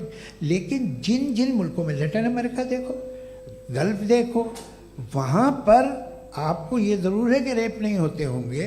रेप की ज़रूरत क्या है भाई, उसको तो ख़रीद लो, घर में रखो, सड़क पर रेप करने की क्या ज़रूरत है। मगर सुनिए सुनिए सुनिए, मगर हकीकत ये है कि वहाँ शख्सी आज़ादी राय देने की, बोलने की नहीं है। जी, ये एक आखिरी सवाल मुफ्ती साहब से। हाँ मैम, इनको माइक दीजिए। शुक्रिया। मेरा नाम मनीषा है, मैं हरियाणा से आई हूँ। मैं मुफ्ती साहब से एक बात पूछना चाहती हूँ। आप बार बार जावेद साहब को कॉन्ट्राडिक्ट तो कर रहे हैं कि आपने ये कहा, लेकिन आप भी अजम्पशंस के बेसिस पे बात कर रहे हैं। आपने खुदा के होने का कौन सा प्रूफ पेश किया है, खुदा की एग्जिस्टेंस का? अब इस सवाल को अलग रहने दीजिए, कौन एथीस्ट है कौन नहीं है। और दूसरी बात जो आपने एक छोटी सी कही थी कि ये फ्री विल का इस्तेमाल करता है इंसान अपनी, लेकिन इस फ्री विल का इस्तेमाल में मतलब खुदा ने ये दे दी सबको ये इजाज़त कि वो कितना घिनौनापन और कितने ज़्यादा ख़राब से ख़राब तरीके इस्तेमाल कर सकता है। जवाब सुनते जी। आप फ्री विल को मानती है ना, या अब कहती है कि फ्री विल नहीं है ना, मानती है ना? तो अब आपके पास इसका कोई एक्सप्लेनेशन नहीं है कि अगर एक इंसान उस फ्री विल का इस्तेमाल करके गलत काम कर रहा है और बच के अच्छी ज़िंदगी गुजार के निकल जा रहा है, उसका कोई रिकम्पेंस नहीं है। हमारे वर्ल्ड व्यू में जो इंसान गलत काम कर रहा है उसको भी रिकम्पेंस यानी उसका बुरा बदला मिलना है, और जो सही काम कर रहा है उसको सही बदला मिलना है। लिहाजा जो फ्री विल है वो इस तरीके से है कि एक लिमिटेड टाइम तक खुदा ने मोहलत दी है। ऐसा नहीं कि छूट दे दी, जो करना है करते रहो हमेशा। वक्त आएगा जब एग्जाम का टाइम खत्म होगा तब रिजल्ट आएगा, दौराने एग्जाम जबरदस्ती आपको नहीं बताया जाएगा। अरे भाई एक सेकंड, जी सवाल मुफ्ती साहब से मेरा, मुफ्ती साहब से जी, मैम रुक जाइए, आपसे फोन, आप इसके बाद आपसे माइक चेंज होगा। हाँ बोलिए। मैं मुफ्ती साहब एक ही सवाल करता हूँ कि अगर जो हो रहा है फ्री विल से हो रहा है और एक दिन बरोज़ क़यामत इंसाफ होगा मैशर में वगैरह वगैरह, तो दुआ क्यों मांगते हैं लोग? दुआ मांगते हैं इसके मतलब है अभी भी उसने ये डिपार्टमेंट रखा है कि मैं रोज़मर्रा की ज़िंदगी में बिल्कुल बिल्कुल ही कैन। तो तुम कैन हो, तुम मुझे नौकरी दिला देते हो, मेरे बेटे को ग्रीन कार्ड दिला देते हो, और 45,000 बच्चे मरते हो, उन्हें रोकते नहीं हो। नहीं तो क्या आप ये कह रहे हैं कि इस दुनिया में जालिमों को कभी पकड़ ही नहीं होती है? अरे जो भी पकड़ होगी, वो बच्चे रोते हैं। बिल्कुल, देखिए मैंने अपने ओपनिंग स्टेटमेंट में यही कहा था कि जनाब जावेद साहब सिर्फ इमोशनल आर्गुमेंट देंगे। This is an emotional argument. ये छोटे मोटे इसके पीछे का रीजन मैंने बताया क्या है, देखिए मैं इसके पीछे का रीजन क्या है मैंने बताया। मंच से आप लोगों को सज्जनों इसलिए कह रहा हूं ताकि थोड़ा सा आपके कॉन्शियंस पे जोर रहे कि आपको ऑर्डर बचा के रखना है। वक्त तय हुआ था, ये वक्त पूरा हुआ, आपने इतने धैर्यपूर्वक सुना, मैं आप सबका बहुत बहुत शुक्रगुजार हूं। यदि इन दोनों विद्वानों की इच्छा होगी तो कभी हम इस बातचीत का राउंड 2, राउंड 3, यही तो देखिए खूबी है इंसान की कि बहस मुबाहसे में वो पड़ा रहता है। आप लोगों ने बड़े धैर्य का परिचय दिया, बहुत बहुत शुक्रिया। इसी के साथ ये बातचीत यहाँ पे समाप्त होती है। आप लोग को मैं एक बात बता दूं, ये सारी बहस हो गई, अब मुफ्ती साहब और बड़े मुफ्ती साहब इन साथ के साथ मैं खाना खाने वाला हूँ।